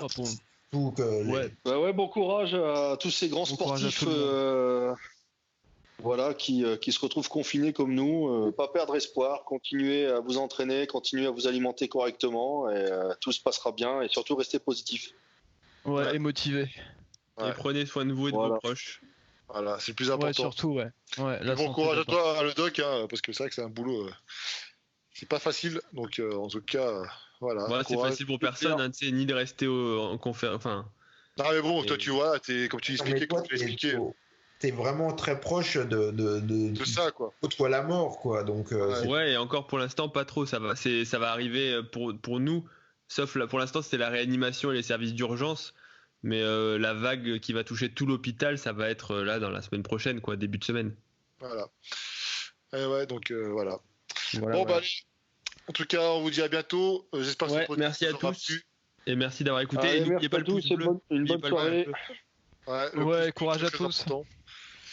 Et puis voilà. Allez, la masse. À bientôt. Allez, ciao, bonne soirée à tous. Salut. Ciao.